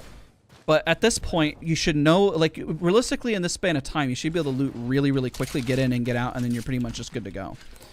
And be confident where you land, knowing what that's going to look like. If you know, like, let's say we're dropping safer, that these buildings are realistically going to have one gun for you and just a bit of utility, and that is literally it. You're not going to get very much out of it. If you want a hotter drop in terms of POI, maybe the center. Because the center, you can literally go in the center, you're most likely going to find 2 gun loadouts, and you'll have a few bins, right? So I want everybody to start thinking like this in terms of your location. Echolocation, as you move in. So if I go in the center here, see how the left and right, there's an RE. There's going to be a sight there. And if you get unlucky, well, there's still, like, see, there's an RE and there's a R301. I should be able to win my fight here, right? If I looted outside the bins right here and hit this and I let them have center, I'm dealing with RNG. I could open that bin and there could be nothing in there useful for me, like this one. Okay, you got an alternator and Mozambique, right? If I go in the center, I see all my health items and everything. Like if I land in this bin, there's only an armor. I'm literally, that's a 33% chance of me getting something out of it. I got a few weapons there. I got a few weapons here. Go for the spots where you know that there's going to be guns and that there's going to be, that you can see it visually of what to kind of run for, right? So if you know you're running in there and you know visually what you can see, you can either get out and say, okay, well, I'm not going to gamble on bins. I'm going to go to a floor of a building to loot. And if there's somebody located in the building to the left here, then I'll take the building over here because I know the second floor is going to have something. I know the third floor, and I'll just loot, run, and then rotate. And at this point, what we're doing, I don't know if you need syringes. Here you go, sorry. And if you need more cells, I can drop 3 more here. I just forgot to heal. It's okay. And so, see how this floor has stuff? There's a PK here. Go up on the next floor. Be fast, don't window shop. I know exactly what I'm looking for. I need a mag, and I can just leave. I saw some cells there, but you know when you're wasting your time and when you're not wasting your time. You know what I mean? And now you just rotate. That's how fast I need you to be. So when we drop again here in just a second, I want to see you move this quick in terms of how you're booking it. Your loot is so important. I like just seeing the way you're looting. And I know it's just there's nerves too, so don't stress about it. But it has to be that fast and you have to be that confident. Even if you miss stuff, guys, like you're going to miss things and it's perfectly fine, but you just have to go for zone and be ready to fight. If a stock and a mag are going to make and break the fact that you win or lose a fight, you need to be able to practice without those things, or you need to comp for your teammates to look, or you need to move. But the ideal is, as we're coaching and I'm looking at his gameplay and everything, I'm going to miss stuff. But I should be able to win my fight with what I got. If I can't, I need to go in the test range and practice. That's what you got to do. But positioning over the fact, let's say somebody pings a mag over here, and it's a level 3, and you have a level 2. And you're like, well, we have to get to zone. Zone is closing. You go to zone. You don't get greedy on the loot, right? You have to be that confident and be able to just keep rotating because the positioning is much more important, especially at a higher level, than getting a few resources. Or your teammates need to pick the loot up for you and you need to pretty much rotate and just play an angle and play positioning. All right, so when we drop again, I'm going to give you a POI. One of my favorite that I've coached and done, I even played professionally before, just for a slight bit of time, nothing like crazy, is Lava Fissure. And your drop spot is so important in terms of how you play. And right now, honestly, this is pub, so Already in the next ring. don't have to worry too much. So let's just go where the action is. Any questions?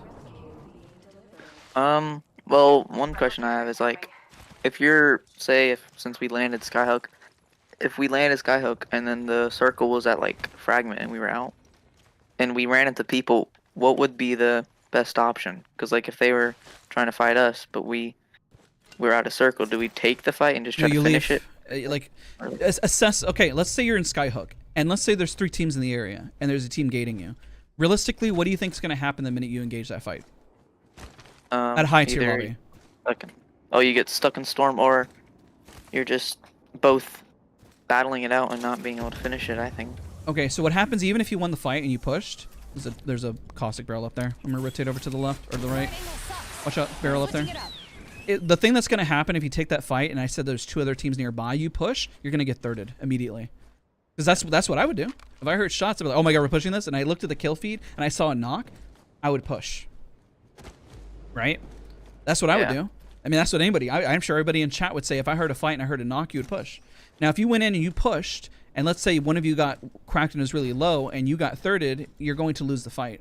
Let's say, like right now, we're just playing pubs, and so we're looking for like a third party, and for some reason, I guess nobody's here, so let's just go back. Armor situation sucks, right? So you have to also assess what's going on, and this is like what helps in the why I like to play is Vantage. Let's say I looked at their armors, and they had all whites, and we had 2 purples and a blue. Right? If I saw that, I would push as fast as possible because we have the armor advantage, right? Let's say it was Skyhook and it was pulling to thermal station, you would just go to thermal station. Like, there's no way in heck that you can battle out between 3 different teams and you have resources and you don't have enough. If you fight outside a zone, think of it this way. Let's say we were there and let's cut my resources in half. Let's say I had 1 bat and 8 cells, right? I got cracked once and I have blue armor and I pop a bat. I now only have 8 cells. Let's say I got cracked again. I now have, oh, hello? That guy's a mile away. But you see how like resources go really, really fast.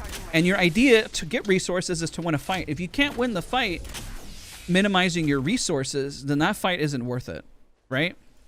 Let's see where these guys are at. They got reds and gold. So they're very confident. All right, I'm gonna pop a bat. Leveled up my armor. Swap with me in a second. I'll give you my armor. What's the best way to not get thirded? By thirding yourself. Here you go. Pick on it. Thank you. Yeah, I remember when you say if your teammate is like low on getting res, you drop your shields. Yeah. Running up on us. Pretty 60, cracked, flush. We can move on this. The other guy's really far behind for some reason. Try to do some damage on him. 43. Cracked. Moving up. I'm batting while moving. Alright. So I'm doing damage, and I see you hesitating. If you're doing ranked, I shouldn't see you hesitating. They're outside his zone. Let's just gate him. Alright. I'm just kind of following your lead right now. Okay. Why Why are they just chilling? The team, I think.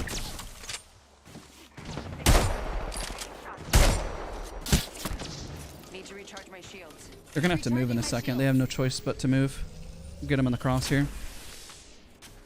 Do we hold this, right? Yeah, yeah. I'm thinking. Taking shots. All right, they have to move. The zone is gonna truck on them. They're gonna move over to the left, I think. That I have on portal. Moving to the right. There they are. Rotate towards them. Yeah, yeah. Move, move, move. Let's go up. I'm going here. Going over here.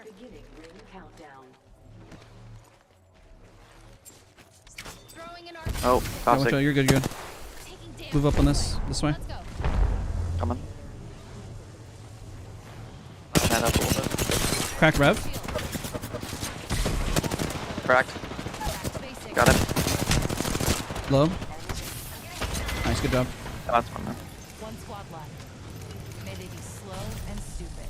Okay, so another tip there is that we weren't focus firing the same person. So if I call, Oh, yeah. we were pretty much isolating 2 different people. If I call crack on Rev, oh shit, what the heck? Hello? What the heck? Solo. Oh, still solo? Alright. Yeah, yeah. Crack the target's shield. I gotta pop a bat. He's low. You can push him. I'm low too. Here, let me pop a bat too. Oh, wait, no, we're kind of resetting, right? Yeah, I'm moving forward. I'm gonna see if I can catch him out. Alright, I am too.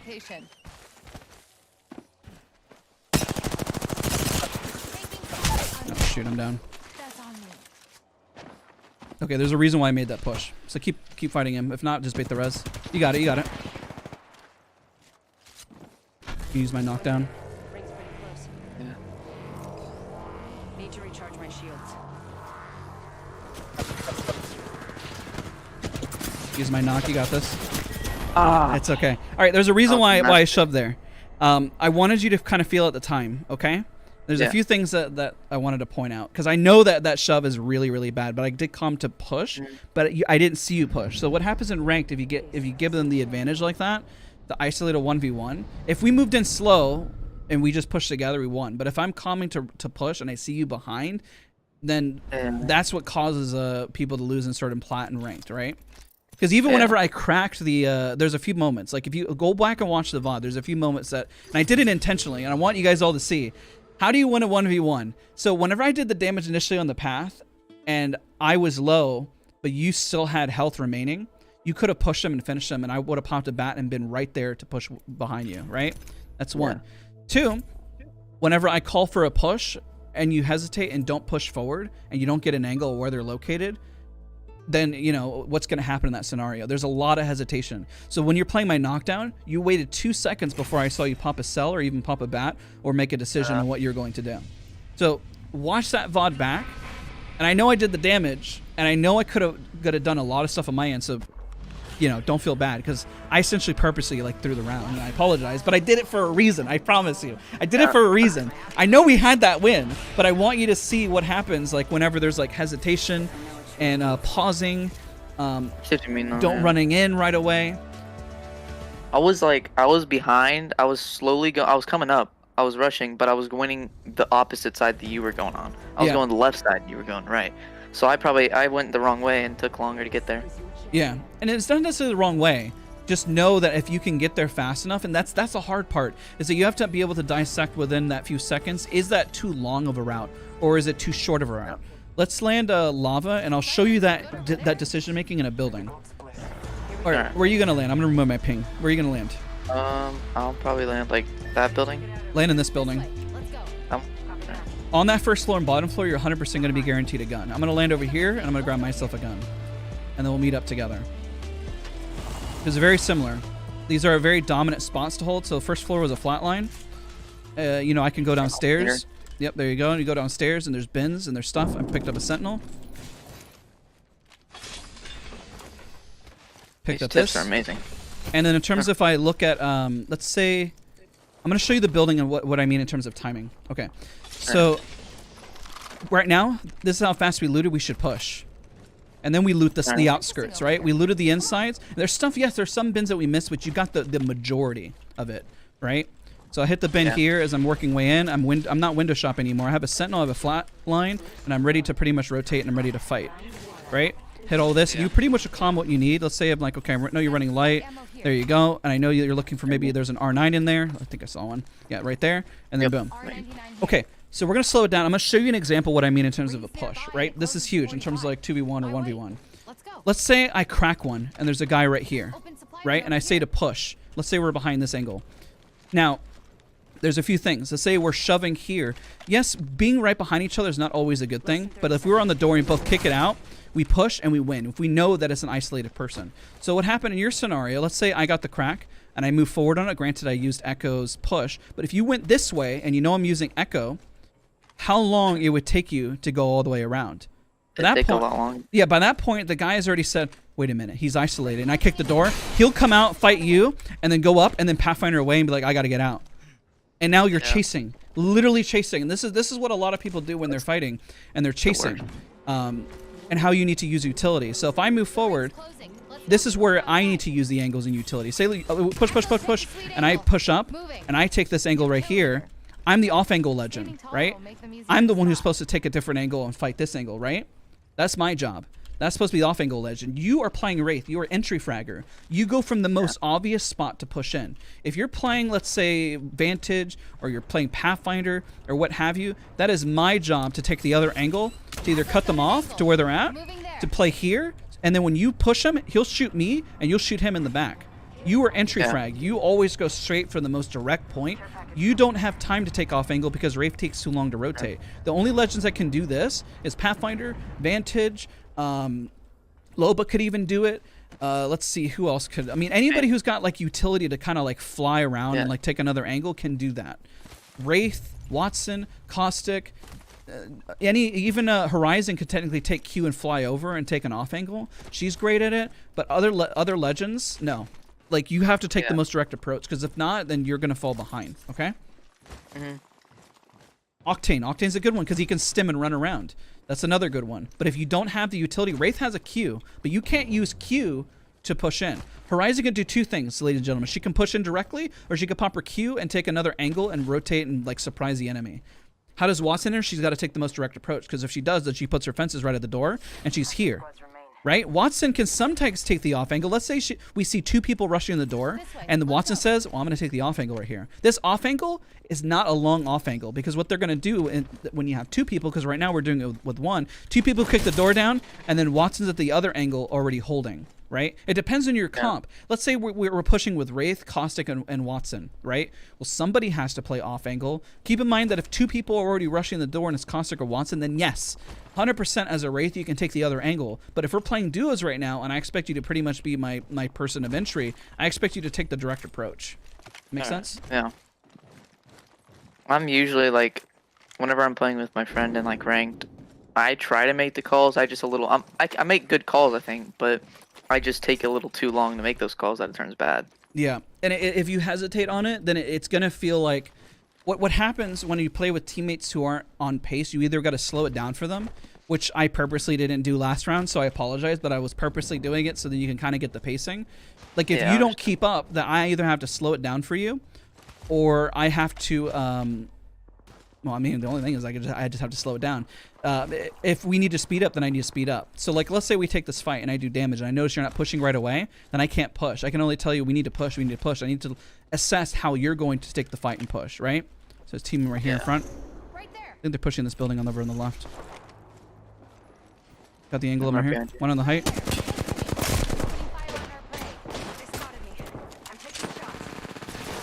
70 on blood. Okay. I'm out in the open. I'm throwing. There's another squad. Cracked. Alright, we got good damage. You can go in. They're thirded. Be sure to heal as well. But you're fine for now. Knock one. Got an armor swap coming up. Come on. I'm chasing the Wraith. Probably not the best idea. Right, she's gone. She's gone. The Horizon's up here. So don't rush for too long. Don't chase. Yep. Scraping her. Alright. My prey is down. Yeah. Oh, another team. It's one. I'm coming. An armor swap. Push. Oh, you're white. It's fine.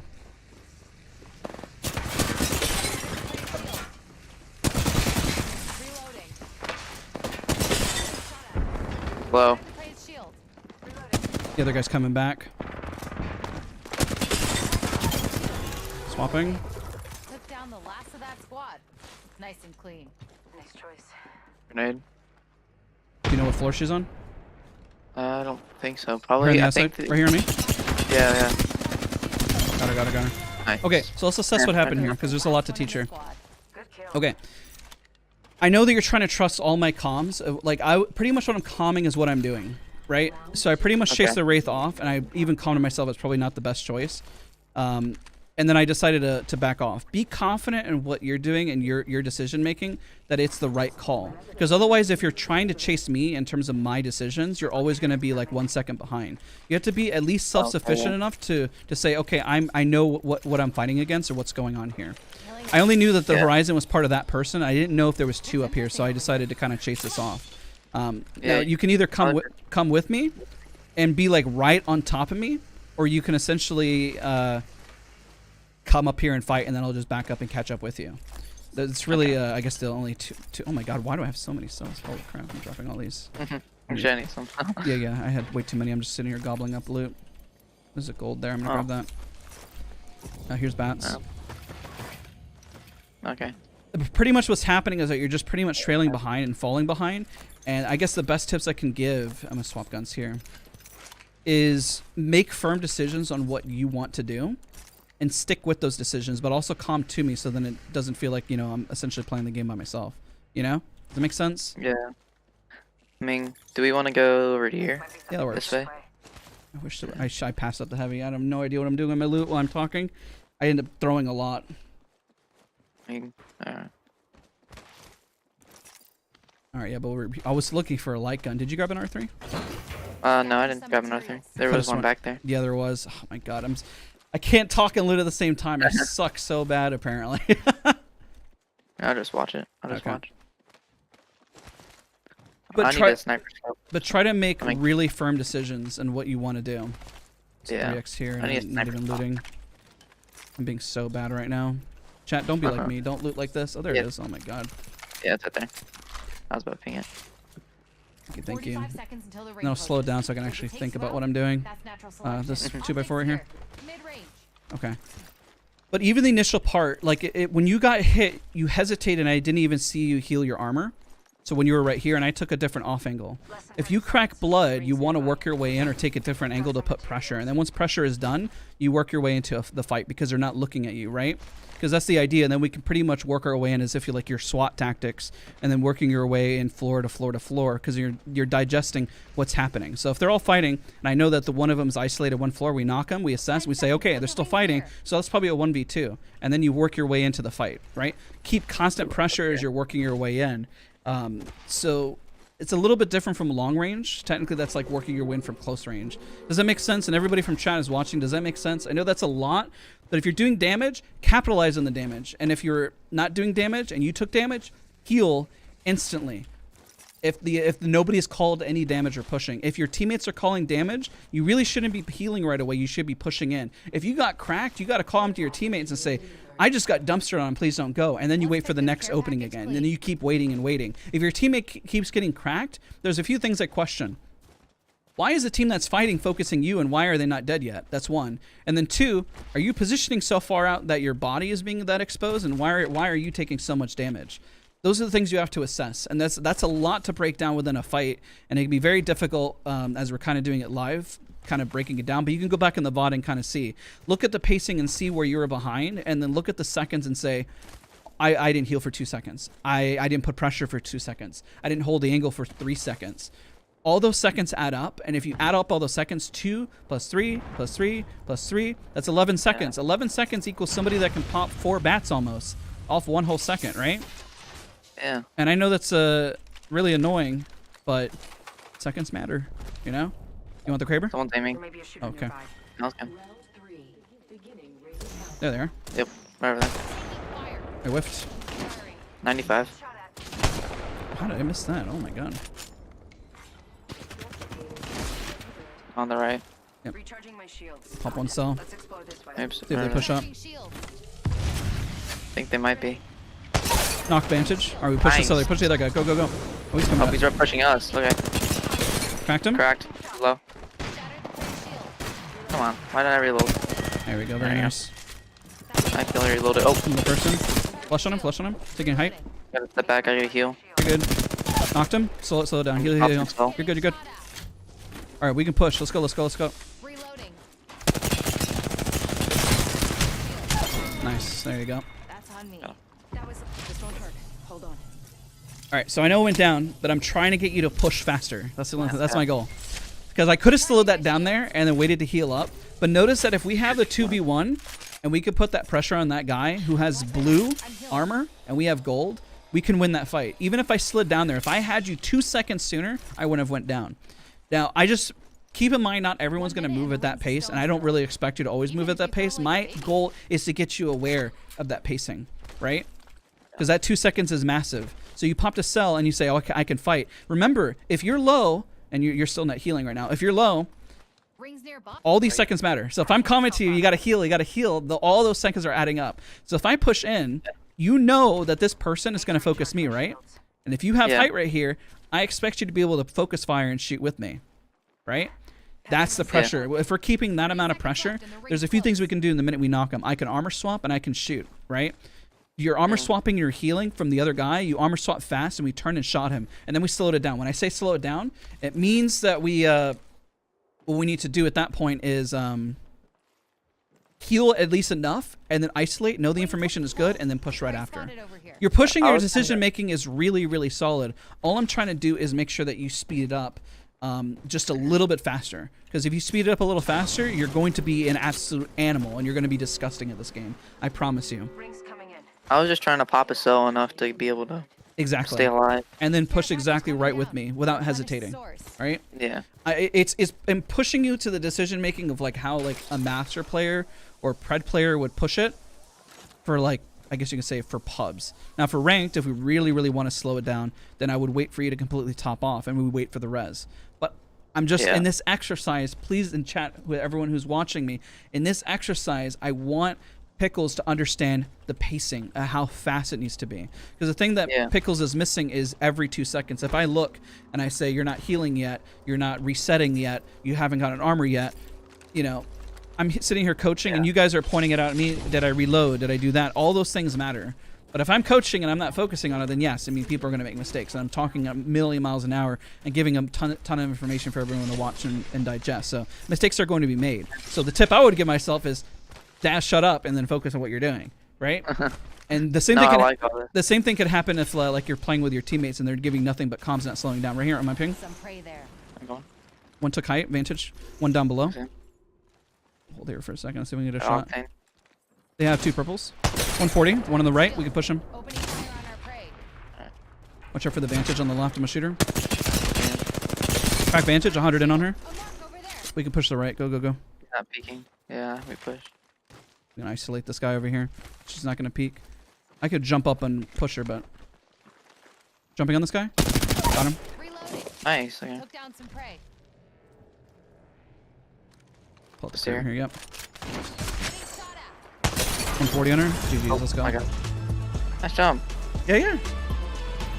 I see what you mean by pacing and stuff. Yeah, and then how fast to move. You know what I mean? I do this as Wattson. I know with Vantage, like, I can key forward and make a whole lot of mistakes and stuff. I'll play Wattson and I'll show you the same pacing. Oh, I only have 2 minutes.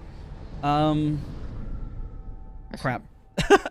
I know I have a Hodl next. So let's do this as Wattson for like 2 seconds. Hodl, well, I'm just going to run over a little bit here with Pickles. But you see, that's why I'm able to get the damage in. Because I'm taking and I'm putting pressure, right?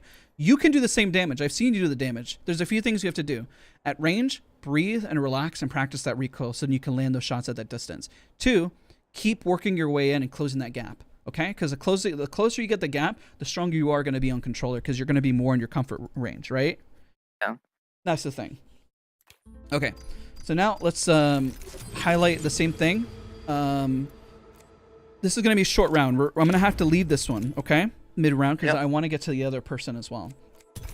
I don't want to be running late. I just want to show you how you work your way in as a... Because I can do the same thing as like a Wattson. No matter what legend I am, in terms of putting pressure and working my way in with damage. And I want you to watch the VOD and then see how I'm doing it. And and understand that pacing. Because otherwise, you know the answer, and I know you know the answer. Just speed it up a little bit and be confident on it. If the answer is wrong, it's okay if it's wrong. I promise you. It's better that you go in the answer and it be incorrect and then assess, oh, that was kind of a dumb push, or I don't think that actually worked. Remember I said I'm a slow learner? How many times have I made mistakes when I'm streaming and live playing? Or yeah, I make these mistakes in rank 2 where I'm like, go watch my master's video that's an hour and a half long. I made so many mistakes. And I'm like, oh man, I know what I need to do. I can't believe like I should have waited or I should have pushed faster. There's so many of those answers. And most of my answers are I need to slow it down. I have the opposite effect. I need to slow down. I know that's my answer. And I know purposely that's my answer. But, you know, slowing down is not a bad problem, especially when you're playing competitive, you know? Yeah. Okay. So what we're going to do in this one is we're going to drop... I'm going to look for a drop. Pass it to me. I'm going to try to find something that's nearby, and we're going to work our way in. So if there's teams that land here, we're going to land up top, okay? Hopefully there's people that land there. And I can work our way into the fight relatively quickly.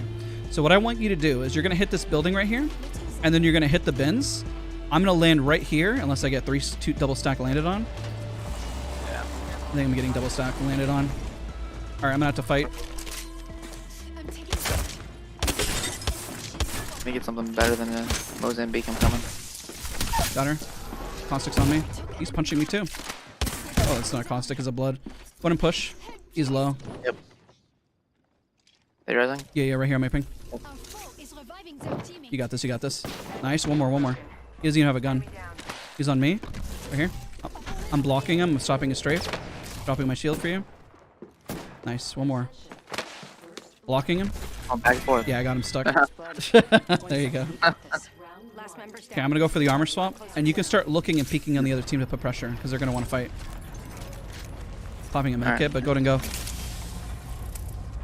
I have a EV8, so. Okay. I have a Mozam. Horizon's up here.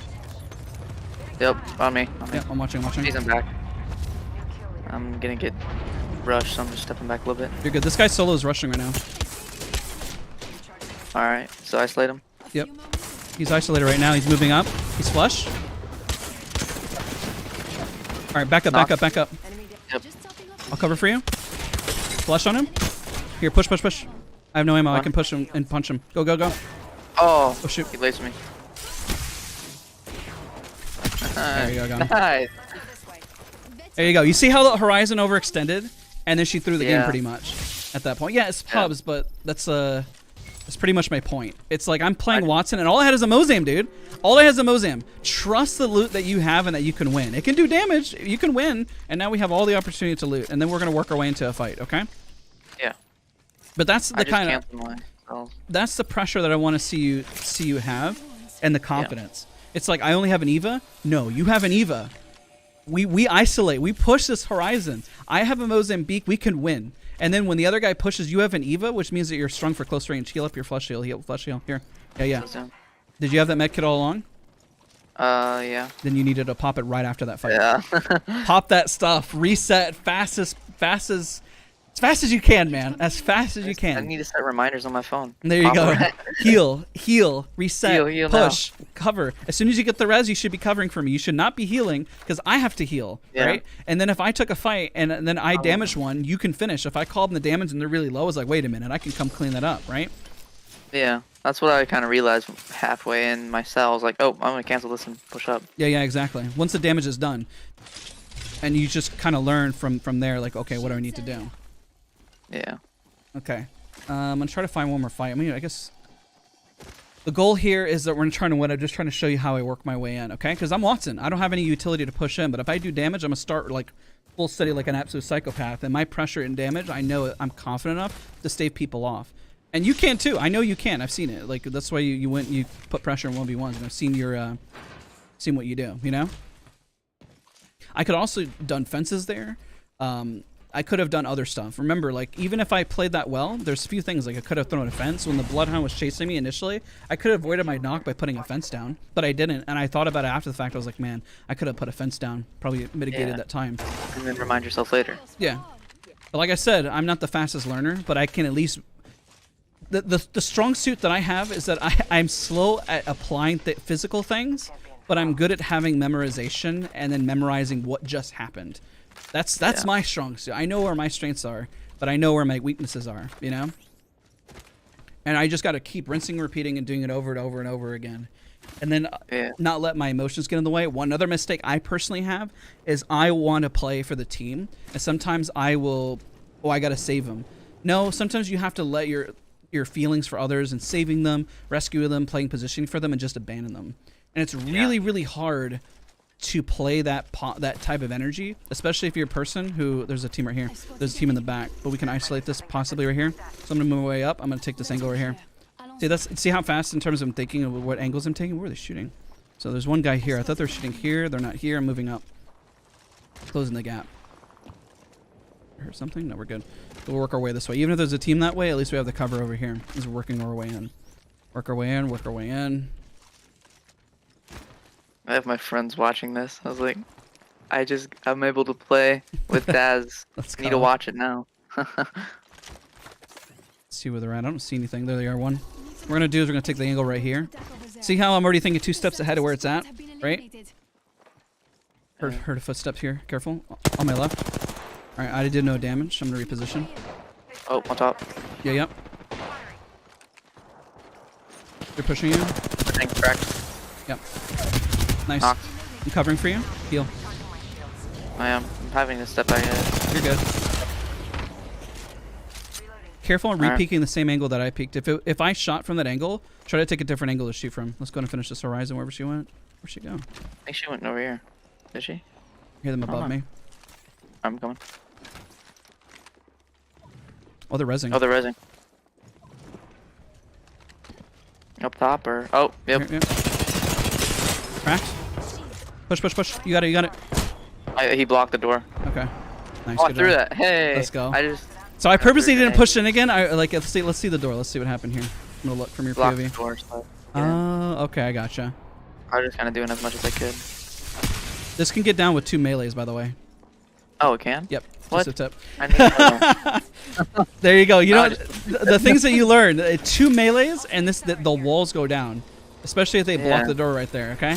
So that's the pressure I was looking at to see. Like I didn't know how much was blocked here, but if you hit it twice. Here's somebody right here. Oh, I'm blocking the door. Alright. We'll hold for a second. I'm watching this up here and see if they're going through storm coming around. I hear them outside. Let's go. On my ping. Knocked one. Let's see if I can climb up top. They finished it. See it? Yeah, I see. She's really far. Go this way. Up top. Yeah, I see. I'm coming for you. Go run. Go inside the building. All right, let's go. Pop in the back. Yeah, you're good.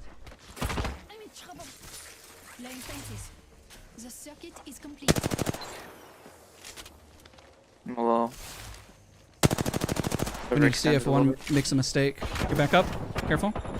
Oh, behind us. No. We're good. Oh, she's at the door. Flush on her. Heal. You're good. Just back up. I'm covering for you. Oh, watch out. Behind her. I missed. Pumping Watch out. some. Okay, yeah. Oh, there's 2 horizons. Hold the knockdown. Alright, yes. Should have popped a bat. Yep, hold it.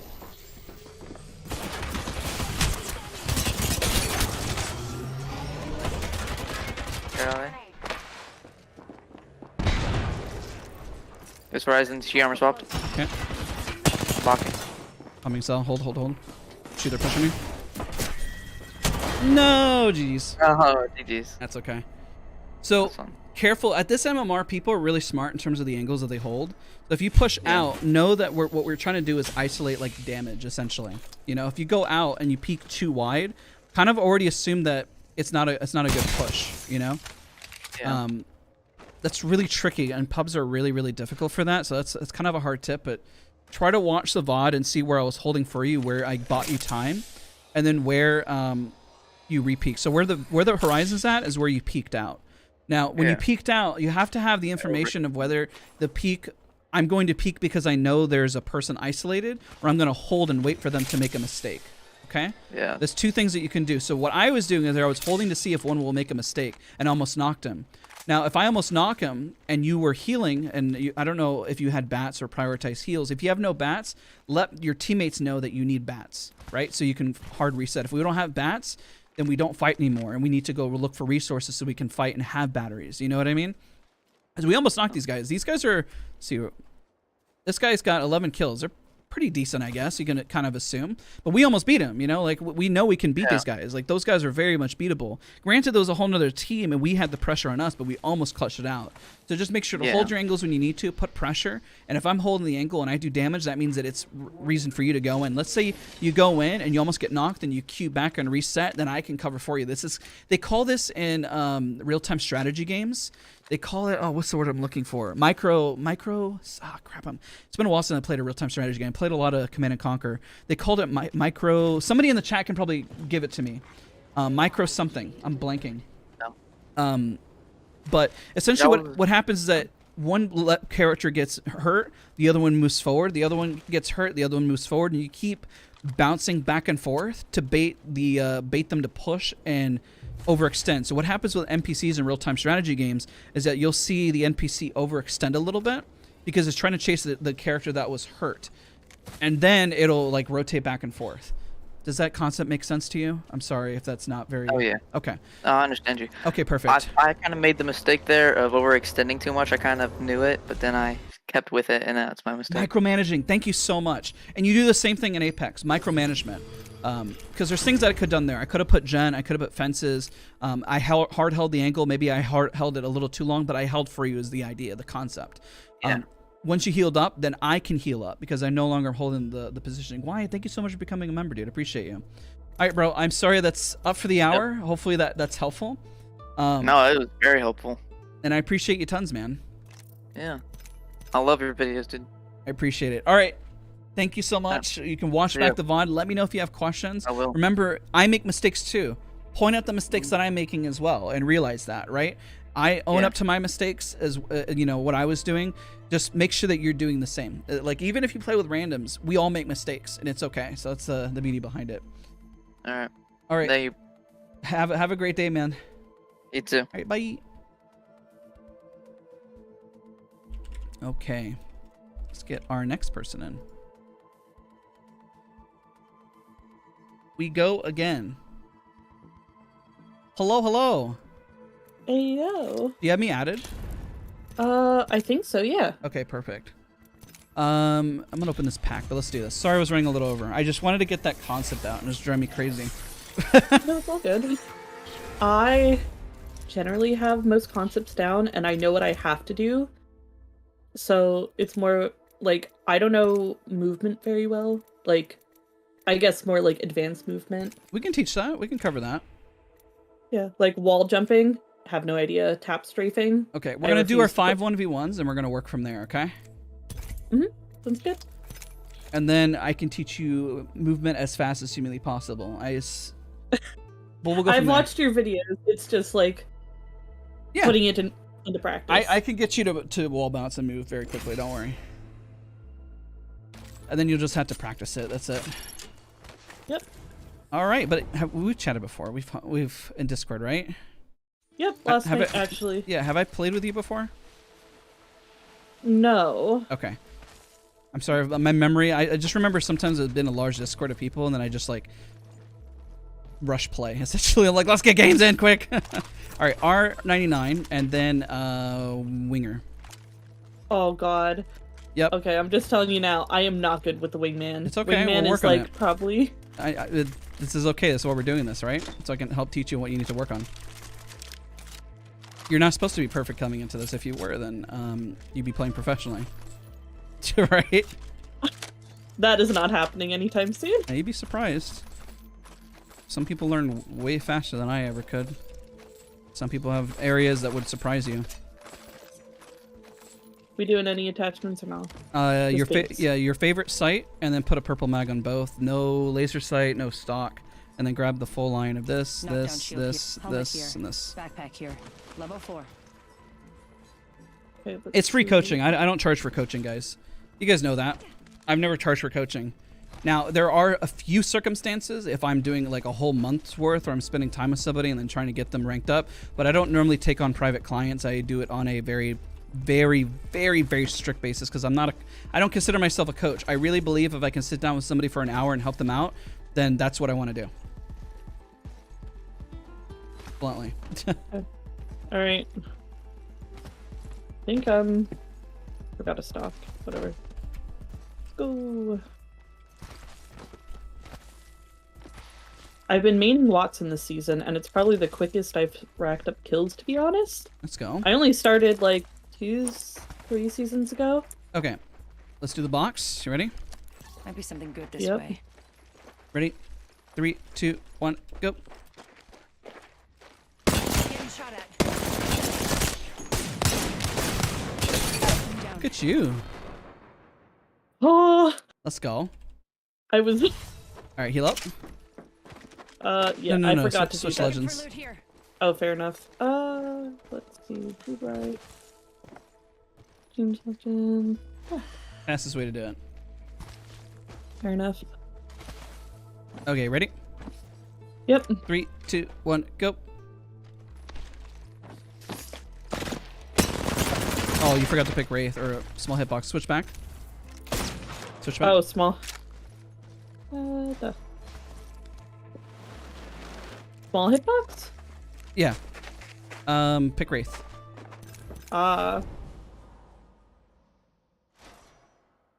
Yo, Pickles, you're great, man. Appreciate you, dude. Okay, ready? 3, 2, Yeah, let's 1, go. They spotted. No, take out the wingman. Oh. You're good, you're good. I know you're probably spinning it. All right, 3 more. Uh,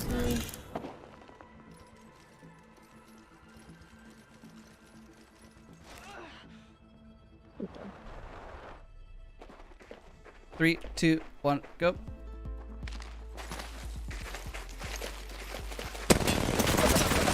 I'm taking shots. when he taps strafes on you. Nope. 2 more.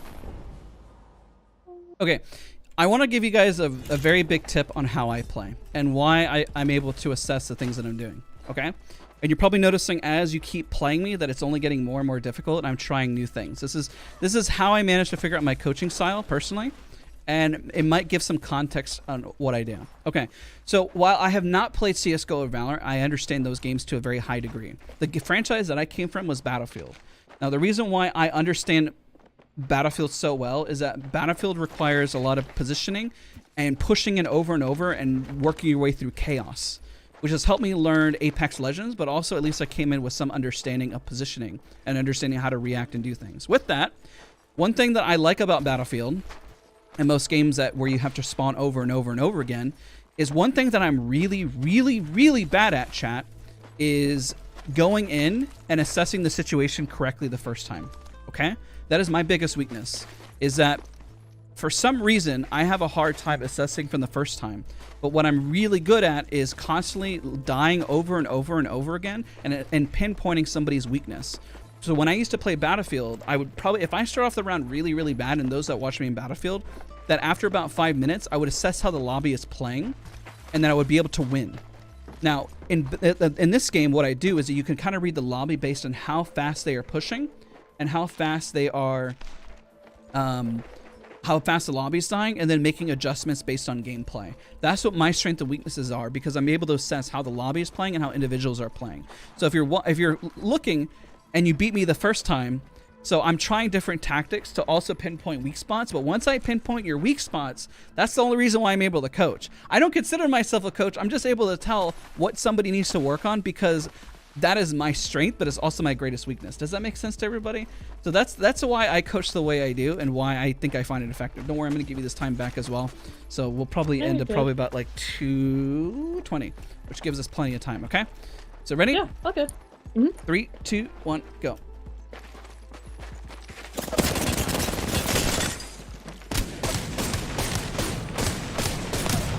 So there's a few things that I'm able to read and figure out every time. So one more, and I can tell you over and over again, like as I figure out how you play, how to beat you.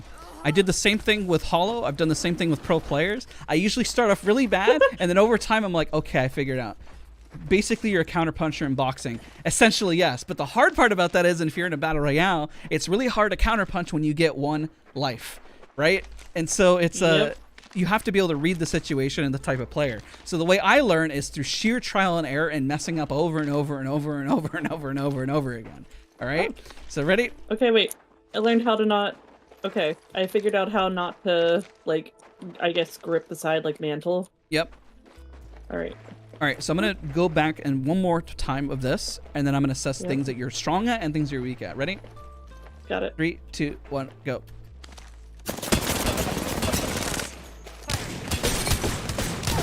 Okay, so I'm gonna explain what you did initially that initially threw me off, and I'm gonna highlight some strafes. But you don't necessarily have to change it, but I want to let you know. Let me think of my thought process here. I want you to be self-aware, okay? So the first time that I fought you, you backed up, and then you started. Whenever you strafe, if you fight me, what is your strafe gonna look like? Let me see. Okay, shoot me with the R99. Let me see what your strafe looks like. Okay, no. This is very Hold on. unorthodox movement. This is really, really hard for me to read. Realistically, what I assume a good strafe looks like this. So if you're strafing back and forth, this is going to go into your movement discussion. Because I see you jumping. Never jump in a fight. Now, you can do it to throw off an enemy. Remember how I said the biggest thing is that you can counter by giving your opponent things that are random, right? So when I started being able to read your movement, I noticed that you take long strafes. Sometimes I'm trying to predict thinking that you're going to do a small strafe in front of me, but you started to do a long strafe like this. Or you strafed in front, and then you were making movements that I wasn't able to really predict. But once I started predicting it, I was able to land more of my shots and able to win my fight against you, right? So honestly, at this point, if we keep 1v1ing, like if we do it again, I'm gonna tell you to pause the minute I see you do what is predictable. Ready? 3, 2, 1, go. Okay, we took the fight here. Okay, so I was expecting to do something else. So you took the fight up here. I thought you were gonna move back. I stopped shooting you for a second because I was like, okay. You said I like usually take long strafes. I was. Then you did the opposite. I was expecting you to do the long strafe, and then I paused. I was like, how come you're not taking the long strafe? You literally came up here, and then you started doing the small strafe, which is fine. And then I paused because I was thinking what you were gonna do. This is what I was expecting you to do. Okay, like you did earlier, is back up and then do like a long strafe. But then you did the exact opposite. You did the exact opposite. No, once I'm like aware of it, like you see, okay, that's fine. This is also the first time I'm on today. As long as you're aware, and then you start noticing it, you're already learning. So that's the beauty behind. I'm happy. I'm really happy that you're picking it up. Worst case scenario, you're gonna back up and start doing the log strafe, and I was about to be like blown away. I don't know. You like blew my mind because you're already starting to apply what I'm saying. Like I was literally waiting for you to like do the other thing. That's fine. Okay, we're good. Okay, so if you have the mindset and then you strafe back and forth and fight, that's what I expect a good a player to do, right? What I don't want you to do, unless you're using it as bait, is to do the long strafes like this. You can do it as long as you're self-aware, okay? Now, do not jump in the fights because you're gonna make it easier for me to track you whenever you jump. One, when you jump, your sprays go everywhere, okay? That's one problem, right? Only do that, let's say if you're trying to strafe while you're reloading. Like that's what you can do in terms of like they call it like the RAS taff strafe, you know, like when you're taff strafing it in place, right? Or apparently when you take the wingman out and it takes 2 years. Yeah, something along those lines. That's when you use movement, okay? So if you're asking the question how to improve your movement, that's when you utilize movement. All right? You're already learning so fast. And so this is why, chat, I say you only need like an hour of like realistic teaching, and you guys like learn so fast. It's crazy. All right, I'm proud of you. You're killing it. All right, so what we're gonna do next is your 1v1s. Try not to wide swing. Make sure you get damage first. We always cover those things. So 1v1 me again. I'm going to do something a little different here, okay? And I want to see how you approach it. Ready? Now, I'll say pause unless you just do exactly the opposite, and then we'll just fight, okay? Ready? 3, 2... Okay, you're good, you're good. Give me a sec. Yeah, no, I hit you with the R9 earlier. Ready? Yep. 3, 2, 1, go.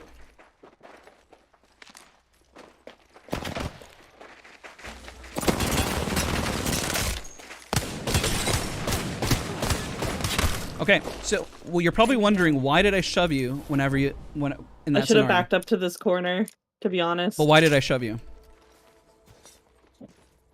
You know the answer? Not what I was expecting. Well, that's one. Okay, heal up. Okay, I want you to shoot. I'm gonna lead you to the answer. If I can lead you to the answer, you're never gonna need coaching again because you can self-assess what's happening. I said this earlier in the stream. I don't know if you're watching. So go ahead and cut the corner and then shoot. Just shoot. Why am I shoving you? They spotted me. I'm taking Because I shots. missed, Well, that's and one. I have to reload.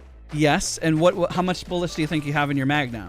It's less, right? I only had 5. Yeah, I only had 5. Had you Exactly. pushed- That is why I shoved you. So I pushed you because I know that you already shot bullets, and you're not Yep. expecting the push, so I'm throwing you off, right?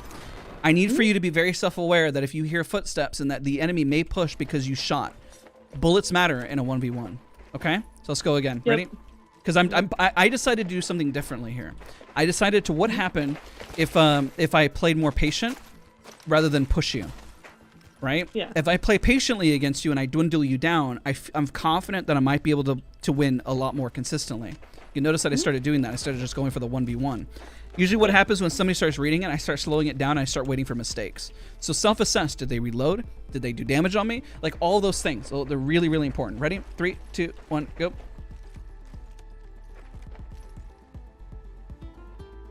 Getting shot at. Oh god. All right, you see that speed? Yep. That in terms of decision making? Yep. So that's where I need you to be in terms of like where I'm going to go and what I'm going to do. That's very, very important, and that can happen with movement. So I saw you crouch and I waited. I waited for the opening. I'm no longer shoving you because I know that you're competent with your aim. How long have you aim trained? Have you practiced? Actually, I've never done anything past firing range. I have aim labs.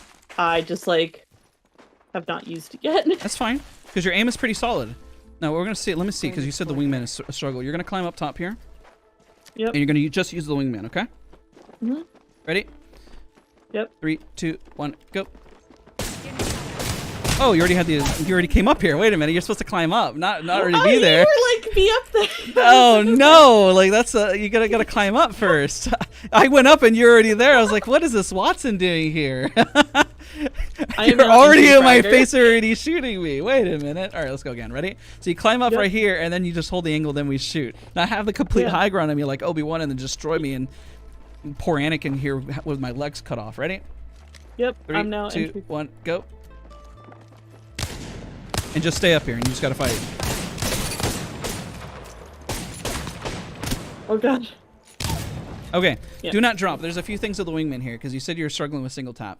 You can do a few Yep. practices in aim lab, but realistically, don't try to chase me. Try to predict my strafe. My strafe, people, human beings, only do a strafe that goes a certain pattern. Our brains are programmed to rinse and repeat a pattern.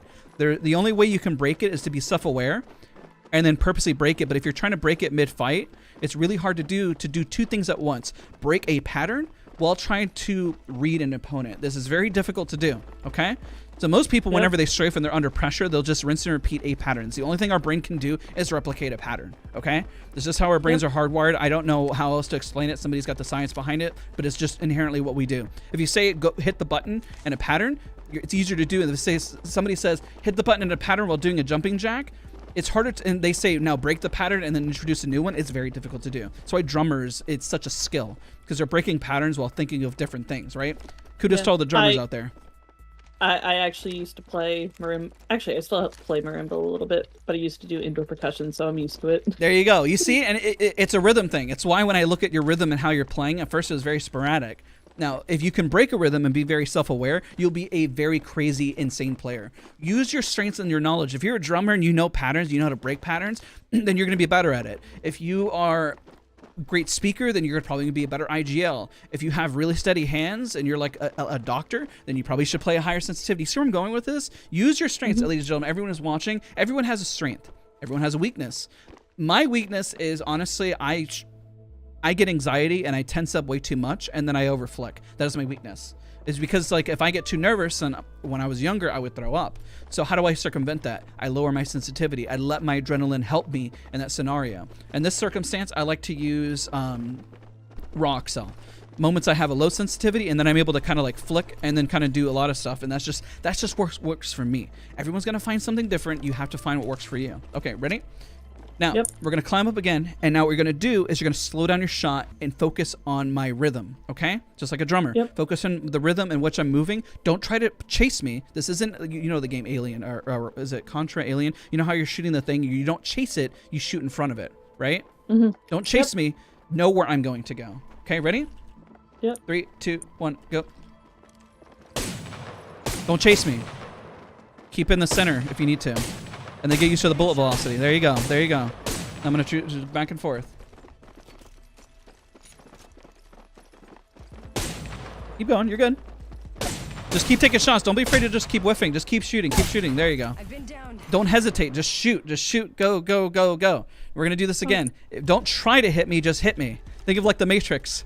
Like you think that's air you're breathing? Stop trying to hit me and hit me. All right, ready? 3, 2, 1, go. You climb up and you just shoot right in the center. Don't hesitate. Shoot, shoot, shoot, shoot, shoot. It's okay. Just keep firing. You landed more shots. Keep going, keep going. Reload, reload. Keep shooting. Shoot in the center. Hold, relax, breathe, shoot, shoot, shoot. There you go. I've Perfect. been downed. That's how I want you to shoot from now on. You just shoot, okay? You understand a rhythm. Just shoot the rhythm. It's the drums. If you do not shoot, just think like drumming. If you stop, what happens to the rhythm? It just stops. Then it stops. You don't Or stop. Or it's in a. You don't stop. Think like drumming. You keep a rhythm. You keep momentum. You're a drummer. Drum, percussion. Whatever percussion you did. Rhythm, rhythm, rhythm. Go, go, go. Ready? Go again. 3, 2, Okay. 1. Go. Rhythm. I'm up. I strafe. Left, right. Keep shooting. You find the rhythm. You found the rhythm. And if you miss, it's okay. Just keep shooting. Don't hesitate. Keep it center. Keep it center. Keep it center. Shoot, shoot, shoot, shoot, shoot. It's okay to whiff. It's okay to whiff. There you go. You found the rhythm. And now when you find the rhythm, you land all your shots. Oh. See? Just Yeah. guess what the rhythm is, and then once you find the rhythm, you're good. Okay? That's the wingman. Not gonna lie, like when I first started this game, this is my first BR. I never played a BR before this. I've played COD like way back when, but this was also like early high school and I'm 26. So I had a lot of anxiety and I would literally like, my body would tense. I also got like no kills my first like Well, for your first BR, you're absolutely killing. You're a demon at the game. You're insane. So keep killing it. Okay. Now, you want to learn movement. You want to learn wall bouncing, right? You're gonna learn it so fast. I can tell you're fast learner. You got this. Ready? I know you can learn this faster than me. I suck at it.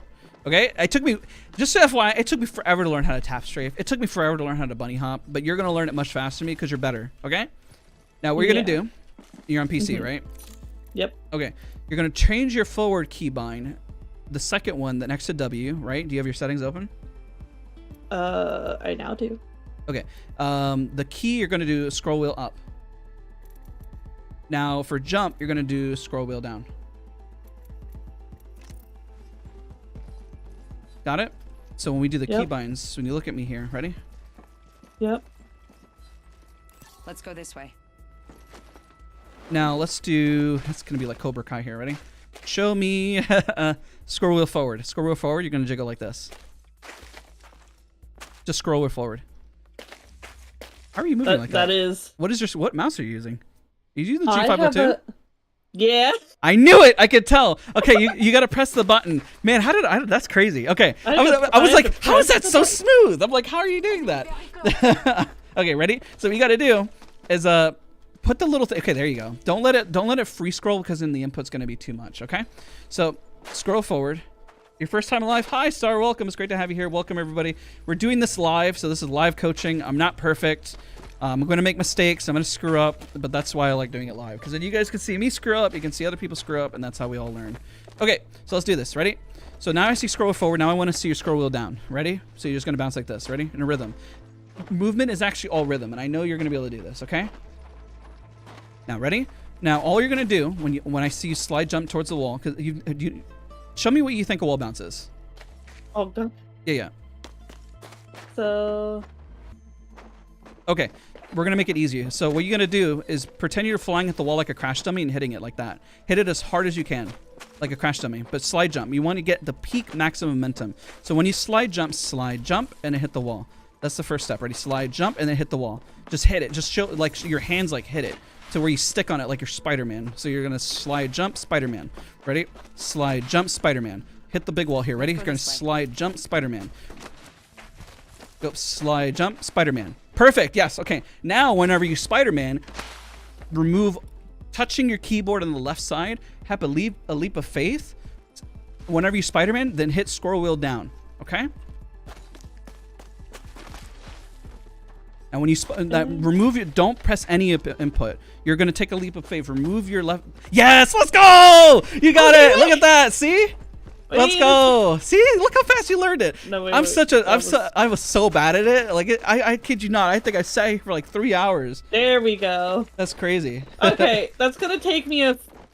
Yeah. There you go, you got it. A few times to, like... There you go. Look at that. You're so good at it already. Let's go. Look at a few tries. Come on, you got it. I used to hate... I have to get used to, like, scroll wheel being tied to, like, forward and jump. Because it's usually, like, a scroll between my weapons, I'm not gonna lie. And then the down scroll is nothing, usually. Gotcha. Because I was fucking myself... I was messing myself up so much. You're good. Now I'm gonna teach you how to tap strafe. Look how... Look at... Oh, I'm so proud of you. Let's go. Let's go. Awesome. All right, now we're gonna learn how to tap strafe, okay? Yeah. Okay. So now we're gonna start applying things. We're gonna isolate these things, but now you forget how to wall bounce, right? That's awesome. That was so fast. Okay, I'm gonna show you the difference between the two. Stars, because we're teaching. This is live coaching. This is done purposely. I'm supposed to dissect everything. I'm supposed to look at it. You know. This is literally we're coaching. That's the whole purpose of this. Usually, whenever we do coaching, I'm supposed to be critical. I'm supposed to review everything. Whenever I'm playing, I get to just play the game and just kind of chill. But right now, the whole purpose is that people sign up for live coaching and they want to learn and have me dissect stuff. If I do a bad job of it, then, I mean, you guys can tell me and then they can tell me and they want to focus on something else. All right, ready? So we're going to do now, we're going to learn how to tap strafe. Ready? Let's explore this way. Now we're going to, this is a normal, like, just strafe, right? I just want to see you slide jump and then just kind of cut an angle, right? Without any tap strafing. You slide jump and then you just hold, like, D or A, just an input. Yep. So let me see. Right around the corner, right this way. Here.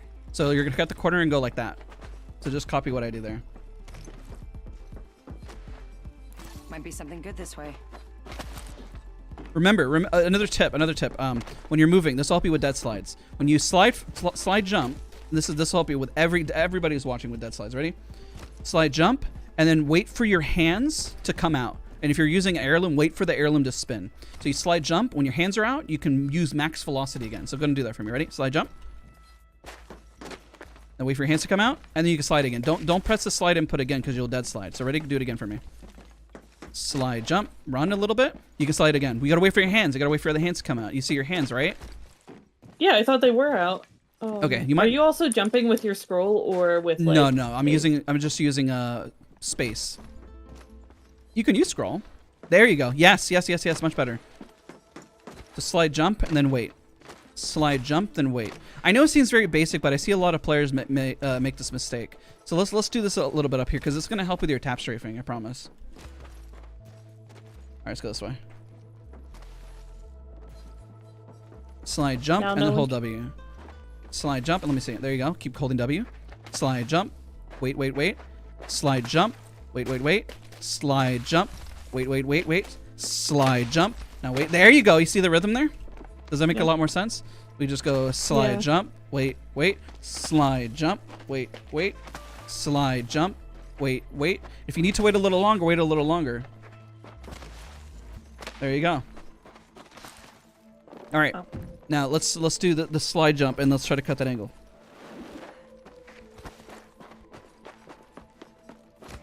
Now what we're gonna do is we're gonna slide jump at max velocity, then hold D for me and just like slide to the right. Slide jump. There you go. And just cut the angle like that. Just so you're like, when you're holding it, you remove W and there you go. Yes. Okay, now what we're gonna do, we're gonna work a little magic, okay?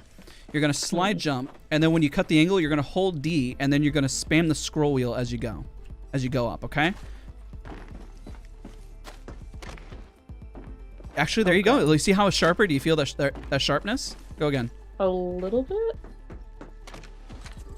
Better. Now, whenever you're in the air, you're gonna spam the scroll wheel in the direction you're going, so it looks like that. Okay? Okay. Oh gosh. You got this.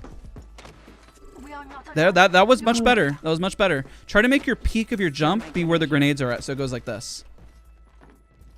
On your slide jump, okay? Okay. Okay, you slid forward. It's okay, it's okay. I think it's just like taking my finger off the W key. Yes. It's a leap of faith. It's just like the wall bounce, right? And then holding D or A to go to a different direction. They initially called this a redirect early on, a redirect, but all you're adding when you're in the air, you ever have you done ballet? I took ballet classes, so I understand. But do you know ballet? Way back when, yes. Okay. Whenever they said something in ballet, hopefully they said this. Imagine when you're standing tall that there's a string attached to your head, right? Do you know that? Now, imagine tap strafing is your character has a string attached to their head, and every time you do the scroll wheel forward, it yanks on the string. Got it. Does that make sense visually? Yeah. Okay, it's like ballet. So whenever I'm at peak of my jump, I'm pulling the string by spamming the scroll wheel forward. Make sense? Yes! There you go! You see the direction? It's small, but it's there. Yeah. There you go. It's like... The string, yes, there you go. That's you're hitting it for a second. You'll get better with the scroll wheel, okay? In terms of movement, you slide jump and then you just spam the scroll wheel. Like just spam it and you just hold an input. Like if we were doing it in place, you can literally jump and just spam the scroll wheel, and that's what the RAS tap strafe is, like where it goes like that, and just spam it forward, and your movement will just kind of jitter. You can spam W too. That also is helpful, but then of course you got to hold D while spamming W. Or like the direction you want to go. But yeah, spamming W also works. There you go. Yeah, that was sharp. You're tap strafing. You did it. Yeah, center line theory. Yeah. Yeah. Okay. It's the same thing. That's what tap strafing is. Just imagine your character has a string. Yes, I see it. There you go. Yeah, no, this is just something I'm going to have to get used to. This is... But yeah, you got the basis. You got the basis. Now you got to do is just come in the test range and practice it. Now movement, another one that you see Fade and them do all the time. This.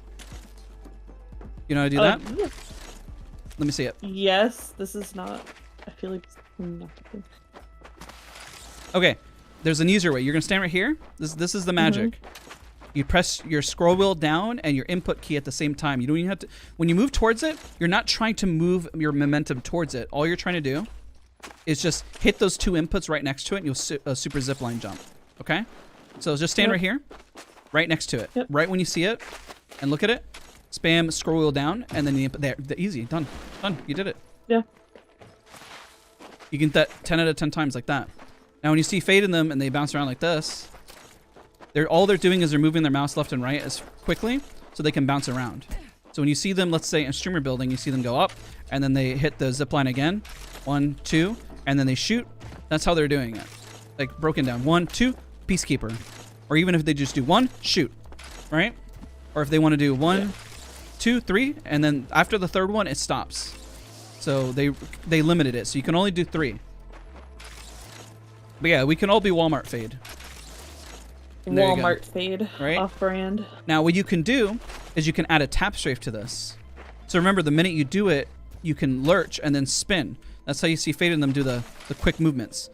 All you got to do is just think string, and then use your input to pull your character. What's happening in the game is that the game is essentially, it's probably the poorest example. Think of it like the game is like, oh, you're going a new direction, no direction, and the game is registering those inputs. That's how it works. You can only do it on controller if you, if you're on Steam, you can do it on controller by binding a button that you can spam. So if I'm using W, I can spam W to go a direction. Now, unfortunately, if you're playing on console, that's not doable. There are some people that do have that movement, but they're like spamming their forward joystick. And I've only seen a few people that are fast enough to do it, and I think it's almost borderline impossible to do on controller. But remember, I had it for a second. And so my recommendation for those that are controller, when you see somebody being a maniac and tap strafing like we did at the start of the stream, is to back up and let them get into your sweet spot, so then you can laser them. There's only so much somebody can do when they're tap strafing. When they're tap strafing, they're not shooting. Remember that. When they're in the air, they're not shooting yet. And then at the peak of the jump, so if you're ever trying to kill, let's say Fade or something, at the peak of the jump, their peak, whenever they're at, don't try to shoot them when they're in the air, because that's really difficult to do. Shoot them at the peak, at the apex. See how it goes slower at the apex of it? That's when you shoot them. Now for console, you can do a super zipline jump. You just spam the input and jump at the same time. And yeah, I believe they were talking about tap strafing on console. Okay, so there's a lot to work on here. You can work on your movement. Remember your fights. Make sure that you're reading what the opponents are doing. Utilize a rhythm. Read rhythms of your opponents, okay? You're a lot better than you give yourself credit for in terms of your aim. just make sure that you're you're reading the rhythm, and don't be afraid to take shots. Just miss your shots. The more that you'll miss your shots, the more that you can figure out different rhythms of different players.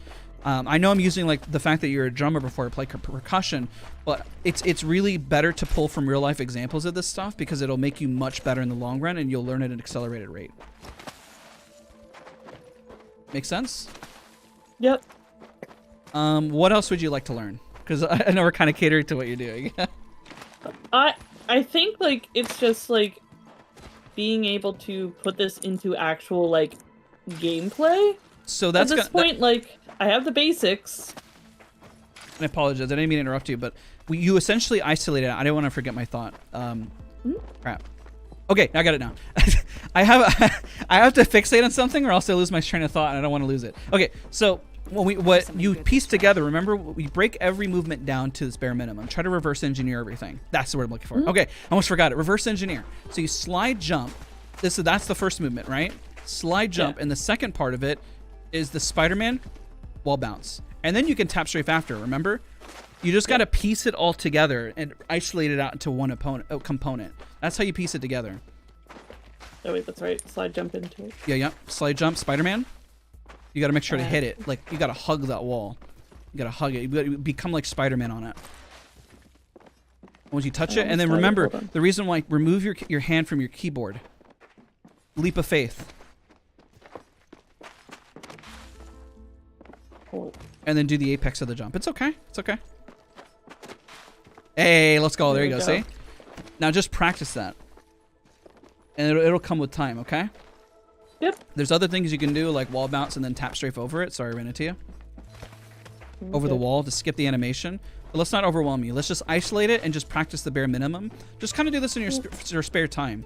And just start moving and getting used to it. Because now that you have the components, you can pair it all together. You can do it without even thinking over time. Can you show us a wall jump into a tap strafe? Yeah, sure. It's like pretty much this, you know. That's a tap strafe. Where you can do a wall bounce and then tap strafe that way. See how you kind of curve it?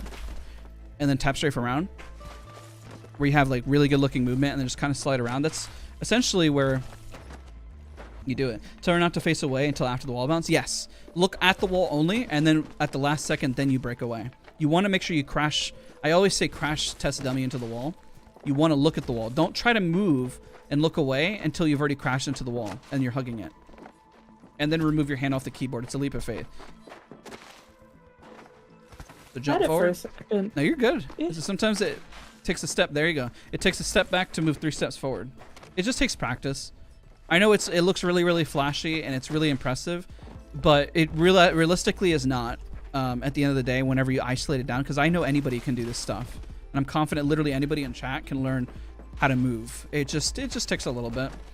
It kind of removes the magic from it, and then it becomes less impressive, and you guys are just all so much better all of a sudden, you know? What took us countless hours to learn, you guys learn within like a fraction of the time. It's crazy. All right, do you know how to b-hop? Actually, a little bit. Okay, now you have scroll wheel down. Let me see what that looks like. Let me show you. Pick Horizon, because we're going to showcase the endless bunny hopping. Oh, that's right, because she... Oh, wait. Gosh, dang it. There we go.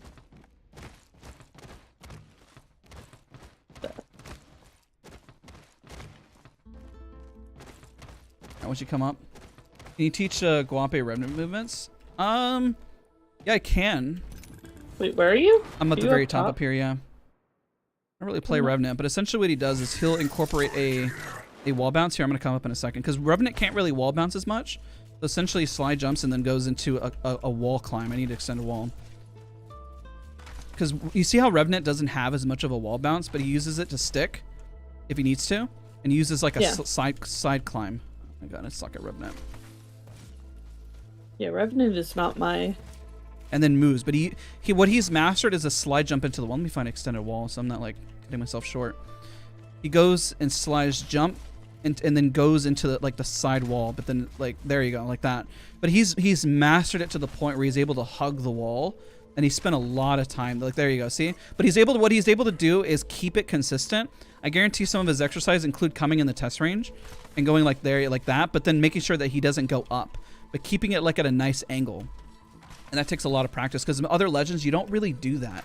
There you go. See, a little better at it. It just takes time. Revenant is not a legend that I play whatsoever. Just understand that his wall bounces. You can use a wall bounce as momentum to help you a little bit. Like that, you see? It's really bad, but it gives you like the basis, you know? And he does that along the walls, and so like if he has a wall here, like he's able to pretty much like climb it and use it, because Revenant he's essentially using the movement with the area like that. You see what I mean? He's literally extending the Spider-Man and using the forward momentum to keep himself going over and over and over again, and using it at a fight. And most people don't predict that type of movement, because you got to keep in mind your W key is further extended than other legends, and it's, you know, you have to hold a while looking at the wall. Exactly. Yeah. I know I'm really bad at it, like because I have the habit of other legends, and just like habits are hard to break. There you go, cleaner. But you guys can learn it faster than me. Like I know Guape, he's a master at it. Like I would have to sit here for like, I don't know, literally hours. Like I would have to sit here for hours just to smooth it out. Yeah, smooth flat surfaces. If you hit a bump, it's going to screw it up.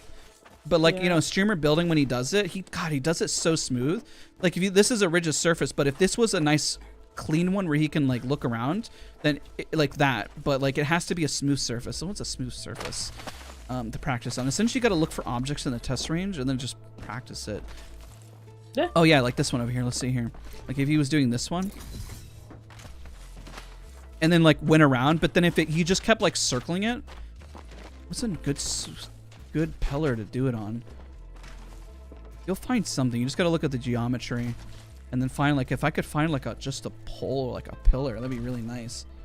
But yeah, sorry, got a little sidetracked. Is that helpful for you guys? Hopefully that is. Yeah, he bunny hops. Oh yeah, I have a video where he does the wall bounce in this very situation. Where you go boing, boing, boing, and bounce back and forth. Yeah, that's a good trick. He can still wall bounce, just not as clean as like Valkyrie can wall bounce as well. Just not as like, it's harder like with Valkyrie, because you don't want to extend over with the jet. So if I do Valkyrie real quick, you need to pretty much land it perfectly, because if you don't, and if you over scroll wheel like this, you'll hit your jet. You'll jet, and you don't want to jet. You pretty much want to slide jump and then be really clean with your movement. So it's a good one to practice on. But I would assume Guape is so much better at that than I ever will be. I would have to stay here for hours, not even 3 hours. I'll probably be in the test range if I was like, oh, I want to master Revenant. I would be here for like 10 hours, man, just to clean it up. All right, let's go all the way to the top. Let's teach you how to bunny hop. So before I had my jump on scroll wheel, I could kind of like fake a bunny hop. Yep. With just the space bar. It's really hard to do with the space bar. It's not impossible. I can't do it with the space bar. I suck with the space bar, bluntly. So what you're going to do is slide jump and then use that momentum and just bunny hop. And then just bounce in a rhythm. The whole thing is rhythm.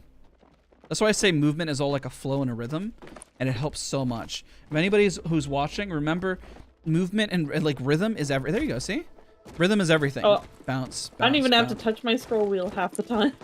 Yeah, you just... it just goes. Yeah, you just kind of hit it. And then you build momentum. So let me see you build momentum from nothing. This is the beauty with Horizon. So if I stand still like this, you can build momentum forward to bunny hop. So let me see that. That's when I know you got the rhythm down. So start from a crouch. Hold your crouch button. There it is. Yeah. See, you got it pretty fast. Ready? So if you watch me, start from this position, this starting racing point. Hi, welcome. It's good to have everyone here. Don't forget to leave a like if you're enjoying anything you see. I appreciate all of you. Okay, ready? So we're gonna bounce like this, and then build the momentum forward, and then go. So kind of bounce in place with the crouch. Yeah, like you're galloping. Yep. And then you build the momentum forward. Yes. And then move left and right as you build the momentum. Yeah, there you go. You see that? You feel that propel? You feel how it pulled you? It's interesting, right? Is that only on Horizon? Kind of, because she's got that movement. And the reason why I test people on this first and foremost is if you can get the rhythm of this, and any other legend in healing gets easier. And then it just kind of pulls forward and then momentum is built. I'm pretty sure it's just Horizon that can do that. But at least it gives me the basis knowing that you can at least build momentum, you know? It's like, yeah, it's like basketball. You dribble, so you start. Oh, it doesn't let me read grab. No. No, you can do it on the Legends. There you go. Yeah, it's a little easier on Horizon, but you can do it on Wattson too. You start, you dribble, bounce, bounce, bounce, bounce, and then you kind of build the momentum. So it's easier to do on Horizon because she's got that for the propel, and then boom, you just like take off. The reason why I just test people, if you can build that momentum that way, then I know that you can consistently bunny hop, and no matter what you do. If you see people bounce like do things like this, they go up, they wall bounce, and then they go into a bunny hop. So Wattson, any other legend can do it. But you got it. That was very fast. You see how you don't really have to tap the scroll so much. It's just like scroll, scroll, rhythm. And then once you get the rhythm, then it just like you feel the string above your head. Just pull, and then you just take off. I'm timing it wrong with Wattson. I'm crying. And then it just hits. There you go. Whee! Make sense? Yep. Awesome. And then essentially, if you were to say, let's put together a gauntlet, let's apply every sort of healing together. I'll show you how that works. I use this as like a little gauntlet. You're pretty much going to do every bit of movement tech that you've ever seen anyone do. So I'm going to grab some heals. I'm going to throw this. Do some damage to myself. Okay. Get another arc star, do more damage. This is a gauntlet. And you can go back in the VOD, and this will help you kind of piece it together. And I'll call it out. You don't have to hold crouch. You can technically do the same thing and bunny hop without holding crouch. See how I'm not holding crouch and bunny hopping? Shields recharging. Okay, so this is the gauntlet, okay? I'm going to call it every bit of movement tech that I'm doing. And you don't have to follow, but I'm just going to showcase it. You can VOD review afterwards and kind of see what I'm doing. I'll call it out. Ready? Yeah. I'm going to go to the zip line. I'm a super zip line jump. Then I'm going to go a tap strafe. I'm going to slide jump, tap strafe around the corner. I'm going to queue up. When I'm at the peak of my queue, I'm going to pop a heal. Then when I queue forward, I'm going to pop a little bunny hop heal, bounce around. And what I'm going to do is I'm going to cut the corner and not dead slide. I'm going to cut the corner here. Then I'm going to tap strafe around the corner, then wall bounce. And then bunny hop a little forward just to cut the corner right here. Then I'm going to pop a heal while I'm bunny hopping. And I'm going to go right back. And then what I'm going to do is I'm going to bunny hop here at this angle at the very end. And then I'm going to tap strafe a little bit, but not screw it up. And I'm going to back up again. And then I'm going to wall bounce off of this. No, I screwed it up. And wall bounce again. Way, and then tap strafe. There you go. But you see how that gauntlet, why I've literally incorporated every single bit of movement outside of a super glide. You want to do the gauntlet, you can super glide off of this. A super glide, somebody was asking, is all about just timing. It literally is spamming the input of going up and then spamming your crouch and then jump at the same time. So if I do the gauntlet, zip line with a tap strafe around, wall bounce, queue up, pop a heal, fly forward. While I'm flying forward, bunny hop heal, so I get around the corner.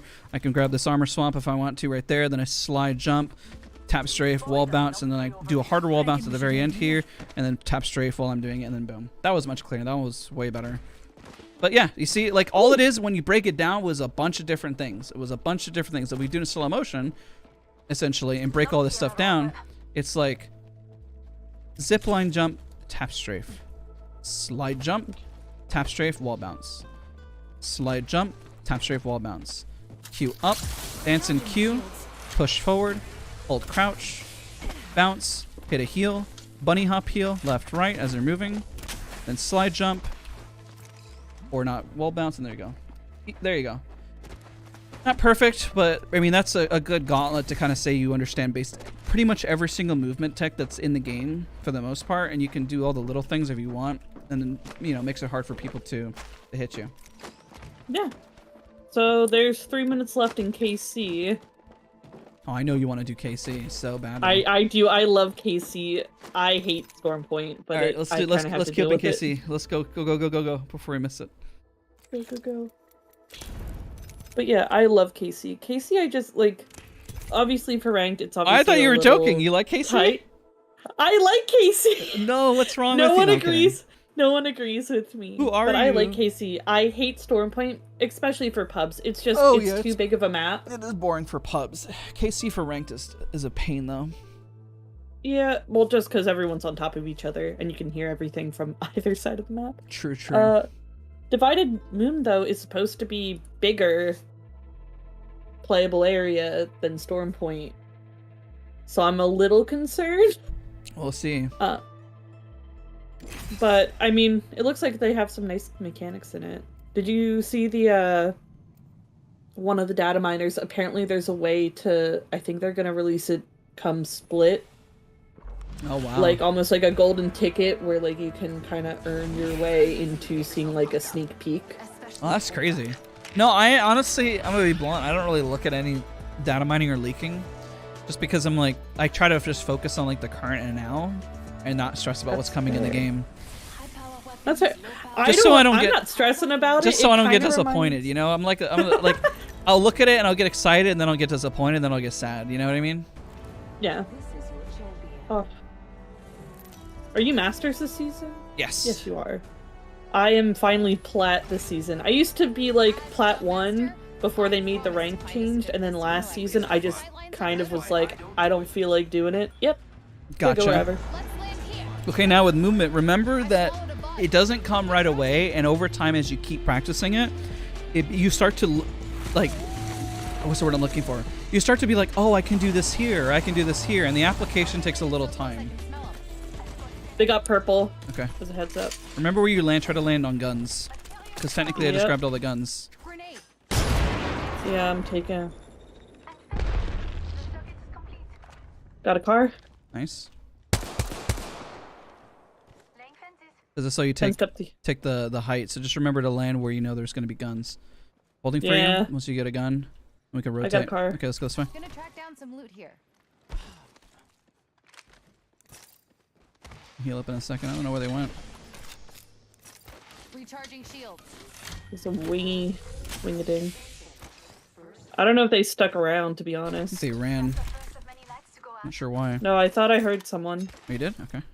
I swear I just heard someone. Out of control.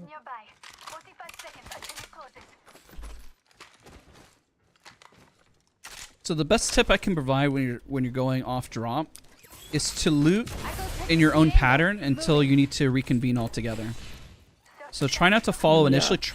Have trust and faith in your abilities that you can fight, and your goal is to try to gobble up as much. Think of it like Pac-Man. Okay, that's a good example. Pac-Man. You know, you don't if you're playing a co-op Pac-Man, you don't follow the same track as the other person, but then you meet up and try to like be tactful to get the last bits and avoid the ghost, right? Think of the opponents as ghost, and think of you trying to gobble up as much of the space as possible, because it only gives you strength and power because you'll dominate with more positioning. There's 2 skull piercers. I've never used that example before, but I actually think that's a really good one in terms of looting. I just thought of it until now. All right, let's go rotate. Yeah, we know people are fighting at crash site. Like, I think 4 or 5 teams landed there, to be honest. Okay, we'll go over there. Camo?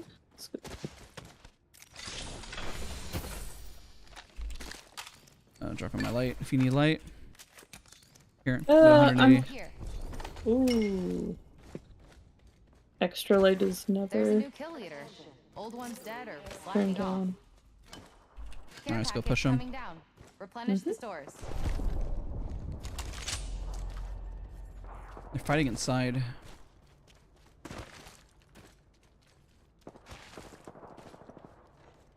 They're bouncing. They're on this first floor. They're going up on height, I think. I'm gonna take ultimate height. I'm just gonna shove it. Okay. Go up this thing? Yeah, yeah. One drop down. Oh shoot, that's him. I thought it was you. There's someone dead. Flush on him, really low. You can push forward, you got it. Nice, good job. Got him. There's more.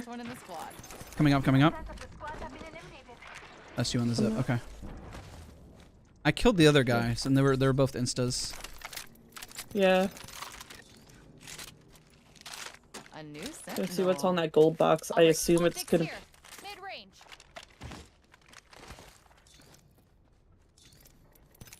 You're awesome. You learned really quick. Just remember to take your time and don't beat yourself up over it. Remember, it took me so long to learn it, and the fact that you learned it so quickly is just crazy. Not what I meant, okay. but I instantly took height instead of looking around. You're good. Did I hear someone? No, you're good. I just thought you saw somebody, so I instantly just started like zipping up like a maniac. I think they're all dead. Yeah, we're good. Yep, I have my loadout basically. 301 and a volt. Sounds good. Usually I run like a charge waffle. That is my go-to. Charge rifle's so strong. It's so overpowered. Oh, wait a second. What? I found one. Nice. Let's go. I'm accidentally jumping a lot. Imagine being old Not enough to gonna make lie. Pac-Man references. I'm crying. I mean, look. Pac-Man was a balanced game. How come developers don't make games like Pac-Man anymore? How come? I bet you if Pac-Man came out today, it would be like, this game lacks depth. There's no DLC content. How come it's not multiplayer? Purple here. Evo shield here. Level 3. Got it. I realistically should at least hold one of them. A charge rough? Charge what? Charge rifle. Charge waffle. She calls it waffle. Wiffle, waffle. Charge waffle. Rifle. Yeah. You ever seen a charge waffle this big? Oh no. I just got Octane. How should I use him? You should use him to push fights, but only stim whenever you're trying to engage, and stim when you're trying to get out. Just don't stim. The biggest thing I see Octane's like, oh, I gotta go fast, and then start stimming themselves and then go into the fight. They have one sliver of health when they enter a fight. Yeah, it's so bad. 2 batteries here because I probably was gobbling up and I wasn't paying attention. You good? I do need like, if you see a 2 to 4, unless it's in the crafter, in which case. I pinged one earlier. See, there's another one here. One of those 6 times. You want 6 times? Sniper. 6 times is fine. I saw 4 to 8, but honestly, it's so hard using it. You have a hard time using the 4 to 8? Okay, so like, it's fine for like, obviously long range, but the second we're up in someone's face, like, I either have like a... What's your secondary then? What do you mean? What's your secondary? If you're close range, you should not be using the... Like, let's say we're within this distance, you shouldn't be using charge rifle. You should be using... Oh, I have a 301. Okay. 301 is my main. Charge rifle is kind of like backup, and I usually swap it out. The charge rifle should be your entry, and your secondary should be there to back you up. So Yeah. you should intro always with a charge rifle, and then you should clean up with the R301 or a Volt, a car, or you know. I Yeah, happen to be very whatever comfortable you're- with a 3 times on an R301 for close range, but not most people aren't, you know, or like a 2x That- on it. Yeah, that hurts my feelings. Why? A 3 times? A 3 times? You don't like the 3 times? Oh, I found a... I got a 4 to 10. Okay, the guns you need to start running, if you are engaging at that distance, is a car, Volt, or go into the test range and practice with 3x. I would have we would have done 1v1s and practice with a 3x at close range. Let's do that after this. After this round, we're going to go in the test range and you're going to practice close range with a 3x and get used to that, okay? Because if that's what you're running, Horizon. then you got to practice it. Okay, let's move up. Look, there's a mark over there. I don't think they're up top. Okay, well, I'm going to take Far as I height can tell. from them just so I can look down. Okay. Yeah, they are not. Echo's got an angle. Moving there. I shall walk up the stairs like a noob. Knocked one. Reload. Holding. Take down some prey. New kill Coming up. leader. Good. Standing collar will make them easier to spot. Finish down the other ones on this building right here. Spotted. I It's got a the Horizon. I think the Wraith was a part of her squad. Yeah, I'm looking. Right here. My ping. mark right there. Is she just hiding behind this? I think so. Let's move up. Oh, she finished. Yeah, I think she's gone. Someone on me? Coming. I heard. Heard There's a a door. local ult here. Queuing. Need a new angle on this. No one in here. Where the heck does she go? That's a great question. We can loot the Loba ult for now. 1 minute and the ring's a stone's throw. Even if you throw like a baby. In there? Back here. Okay, going. She's looping around. Oh, she's probably going for banner. Let's be cringy and hold the banner. Yeah, she's going for the banner. 45 seconds until the ring closes. If it takes you out, that's natural selection. Coming up. Moving to Echo for a Okay. better angle. Chatting. Factor. Back to target's shield. Batting. Recharging shields. Cover for me once she pushes me. I don't think she has heals. She didn't hit me once. I'm taking it off angle. She's Push up, batting. push up, push up. She's batting. She's still up here. I don't see her up here. I'm throwing nade. 10 seconds, but the ring's near. I don't know if that's gonna land where I want it to, but Did she go for the box? Where'd she go? nope, it landed on me. Oh, I see. Broke her, she's red. She was hiding in a corner like a little Yeah. rat. Alright. GG's. Yeah. Ooh, Hi, she Anita, brought hello. us presents. Hi, Anita. She brought us presents. Okay. I swear I'm usually really good about meting. No, you're good. I try to be anyway. Good at moving up on that. Just keeping pressure and then holding for me, because then, like, even if she dropped on me, realistically, you should be able to just beam her in the back, you know? Yeah.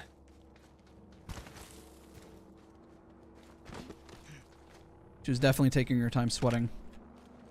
Yeah, I was like, where did she go? And then I saw something out of the corner of my eye, and I saw her sitting in the corner. I was like, not today. So I usually scan when I hear someone or need to check a building to reposition to it. Just to keep your eyes on your enemy. Exactly. Best you can. Sometimes they'll use buildings to like flank and then go left and right, and then, you know, they run around. How session's been fantastic today. They've been really good. Hopefully they're helpful for people. Oh, they're fighting. I say so. Containment is always a treasure trove. Well, I finished that fast. That's the last squads. Wait, oh, crap. Someone bled out. Might be two. Ping. Target here. Got her. Okay. On our prey. Down to mark. Just finish them. I bagged a mark. Finish. Push. There's only one more in there. Kick the door and I'll kick with you. Okay, it was open. On the right, right here, my ping. GG. Let's go. Yeah.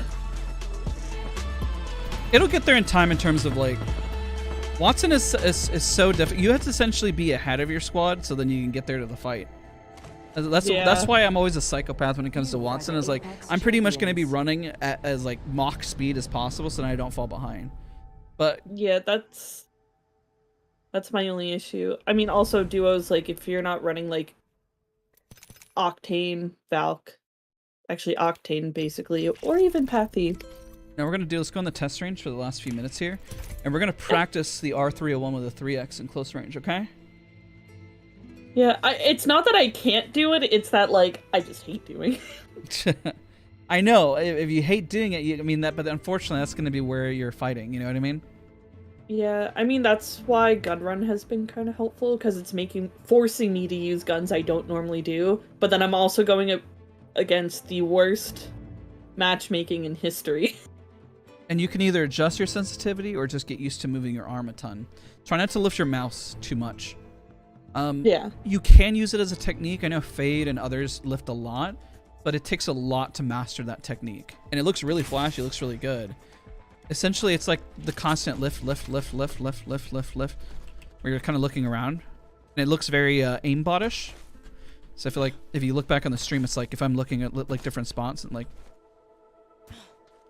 it's a really good technique. And sometimes it works whenever you're trying to look at different spots. Like, let me show you, like if I grab, let's say a 3x on this, if I were to like snap between the two. Constant lifting. Problem is that my hand gets tired by doing it too much, but it looks really, really impressive. Kind of overdoing it just so chat can see it. Realistically, kind of slow it down. That's a very, very dramatic version of it, but it's a technique to kind of help you bounce around between, like, if you're like target there, target on the left, target on the right, and then snapping between, you know? It's a technique. If I did that for like an hour, I'm pretty sure my hand would fall off. So I kind of like just pace myself, you know? Yeah. Okay, so what's your ideal loadout, you said? Usually a 301, and endgame, it's either a PK or a Volt. Let's say before endgame. Before endgame, it's usually 301 or Volt and a charge rifle. Okay, get a charge waffle. Put the ideal sight. Let's get the ideal setup that you want to run, right? Yeah. Am I going the right way? No, I'm not going the right way. And then grab your favorite sights. Just load out the gun as if it was like your ideal like end game, but not end game. Sorry, mid game, early game, right? Yeah. So 4 to 8. I didn't grab a freaking backpack. I'm not super old, guys, but how old am I now? 31? Yeah, 31. I'm 31, but I can tell you that I can play with the way I currently play, moving around and doing the stuff I do, I can go for 8 hours straight and not feel pain. But if I do that or I play too high a sensitivity, my hand will struggle. I tried the mouse lifting for like 2 seconds, and that was not it. Yeah, the thing is you have to find comfort. Otherwise, you'll give out on your hand, and like if you're young, you'll rebound really quickly. But if you do it too much, then when you get older, it'll be rough. You pay for it. Yep. So every technique that I've indoctrinated within my gameplay essentially is to making sure that I can do it for hours on end and not kill myself. That's fair. All right, I mean, so yeah. Go ahead. I didn't mean to interrupt you. I'm sorry. Oh no, you're good. From playing marimba I did band for 8 years straight. I have like, what is it called? Carpal tunnel. I gotcha. So I have like this little rest that like follows me around under my wrist. It's actually not bad. Natural, sorry, Mr. Message. Is it safe to use my natural sensitivity 6000 dpi 0.4? It's up to you. If you feel comfortable doing it, rock it. If it hurts, stop. That's the only advice I can give. All right, ready? So we're going to 1v1. I want to see you feel as comfortable as possible in this, and I want to see how you approach it. Ready? 3, 2, 1, go.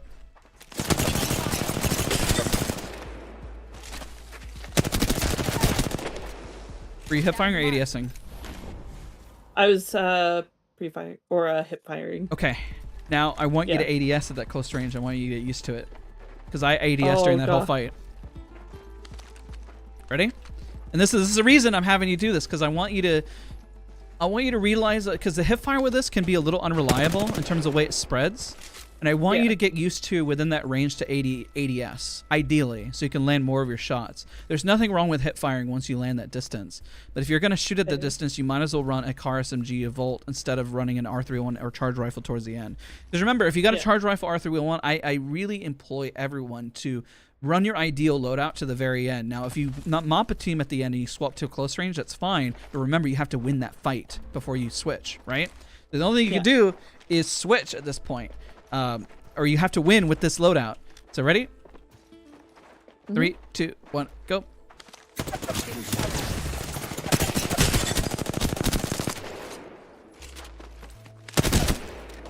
So close. Yeah, I even tried with the charge rifle shot. Alright, switch back and forth. I just want you to get used to using the 3x at this range. Actually, come up here and let's use the 3x and just shoot. Ready?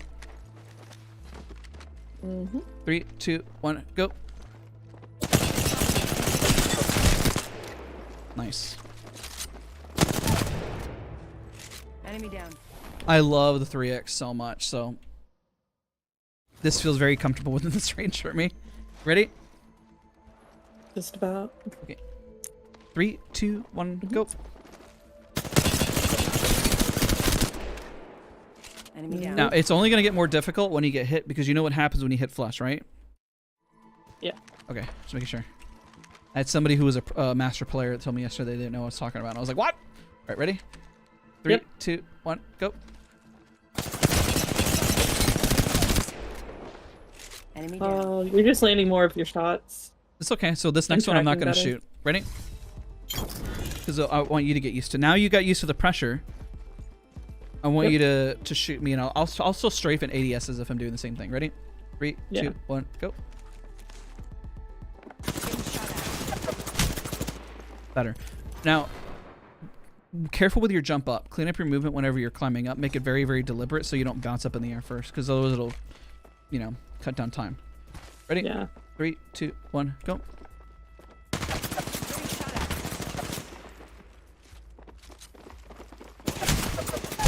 Okay.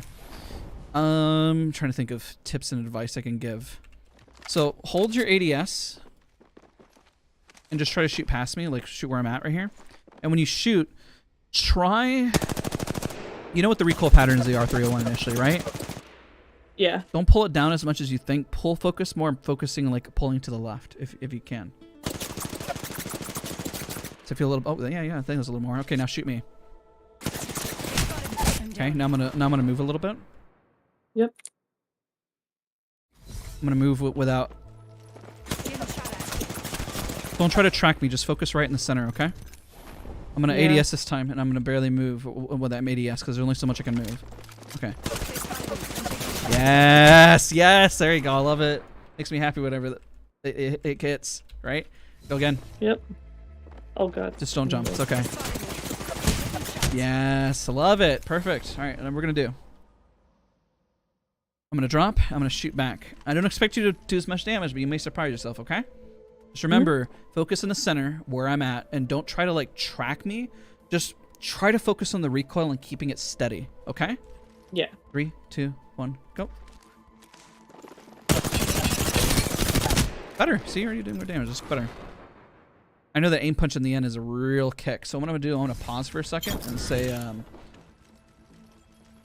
gonna pause when I go up and then let you shoot first, and then I'll shoot. Okay? Ready? Yep. 3, 2, 1, go. See? Better, better, better. So whenever it does kick with the aim punch, you can essentially pull down a bit more to compensate for it. Got it. And changing your strafes can help. I know Anita's mentioning that. I most of the time I'm bad. I don't really like change up my strafes. I'm very consistent. But yeah.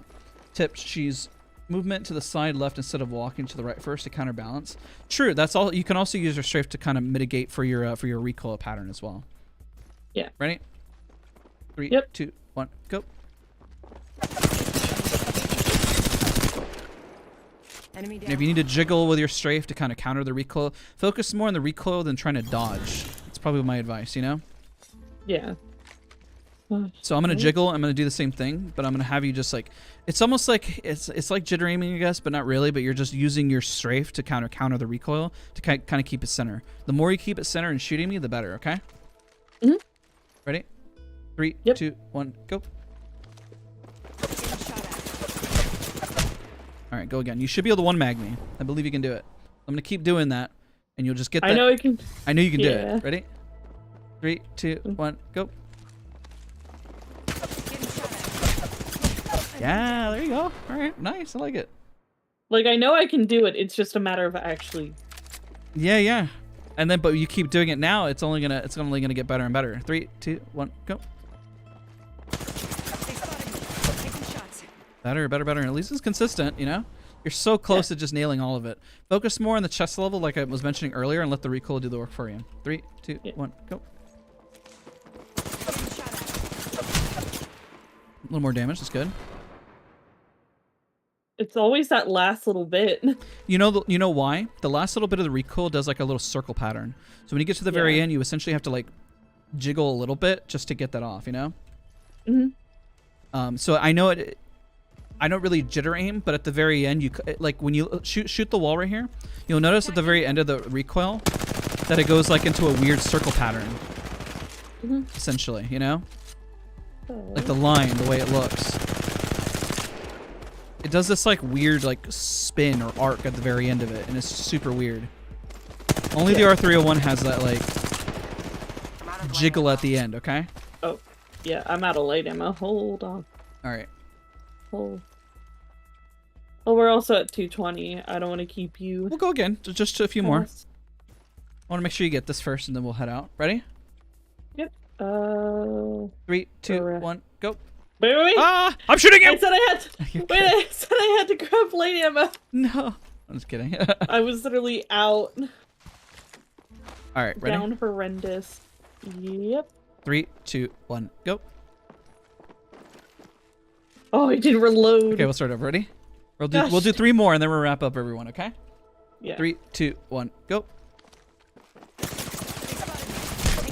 There you go. Remember the jiggle at the very end. I know it's kind of like it's a circle, so the only way to counter a circle is to kind of like jiggle it. Let the circle arc up towards the head, but at least jiggle left and right at the end just to counteract the circle, you know? Yeah. Ready? I feel like it's not even the end bullets. It's like somewhere in the middle. Okay, the middle. Let's see here. Well, the middle starts to pull. If you shoot, you're pulling down, and then it's going to pull to the right, and then essentially you pull down, left, down a little bit to the left, and then harder to the right, and then it becomes a jiggle at the end. Okay? Yeah. Down, left, right, jiggle at the end. Down, left, right, jiggle at the end. Down, left, right, jiggle at the end. Okay? Yeah. 3, 2, 1, go. It'll come. Yeah. Keep going, keep going. I want you to get this. Pull down not as much as you think, and then the left is not as much as you think, and then at the very end to the right, that's when it really kicks. And then you do the jiggle at the end. Okay, ready? Yep. 3, 2, 1, go. There you go, that's better. Consistent again. You're back at the consistent part. Now we just gotta knock me. 3, 2, 1, go. There you go. There you go.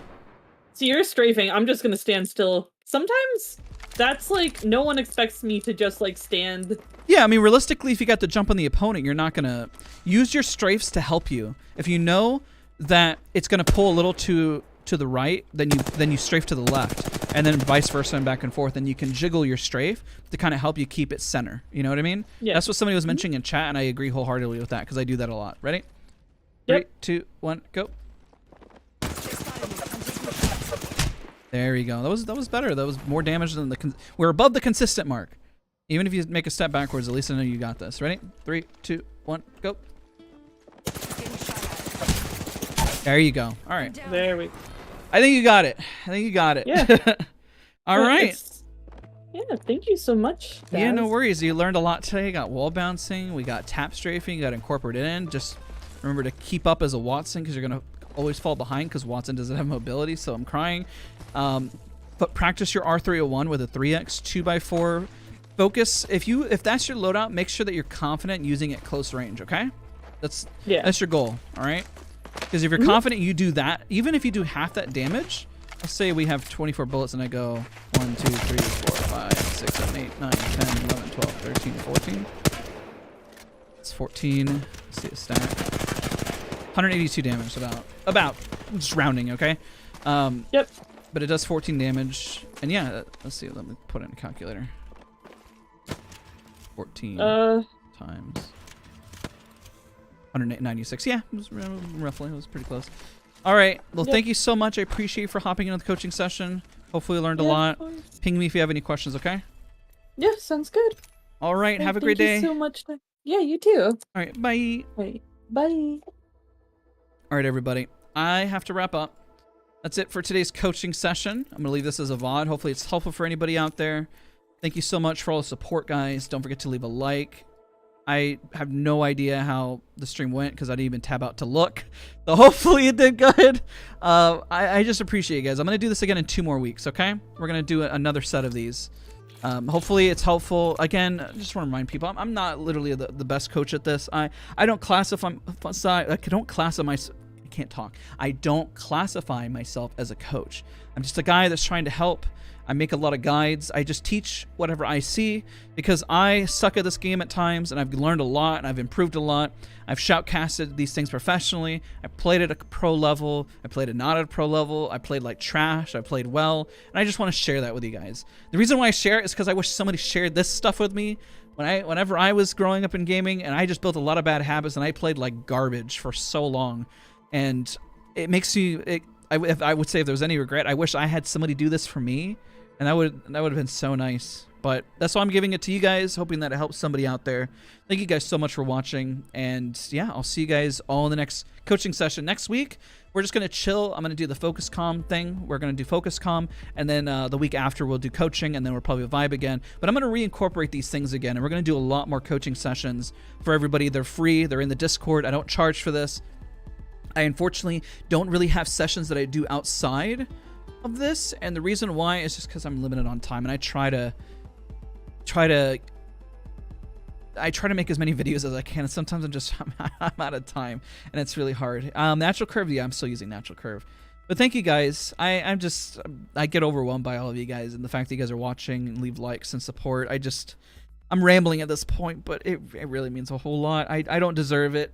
I don't deserve you guys just because like I just am incredibly grateful. But have a fantastic day, and I'll see you guys all in the next one.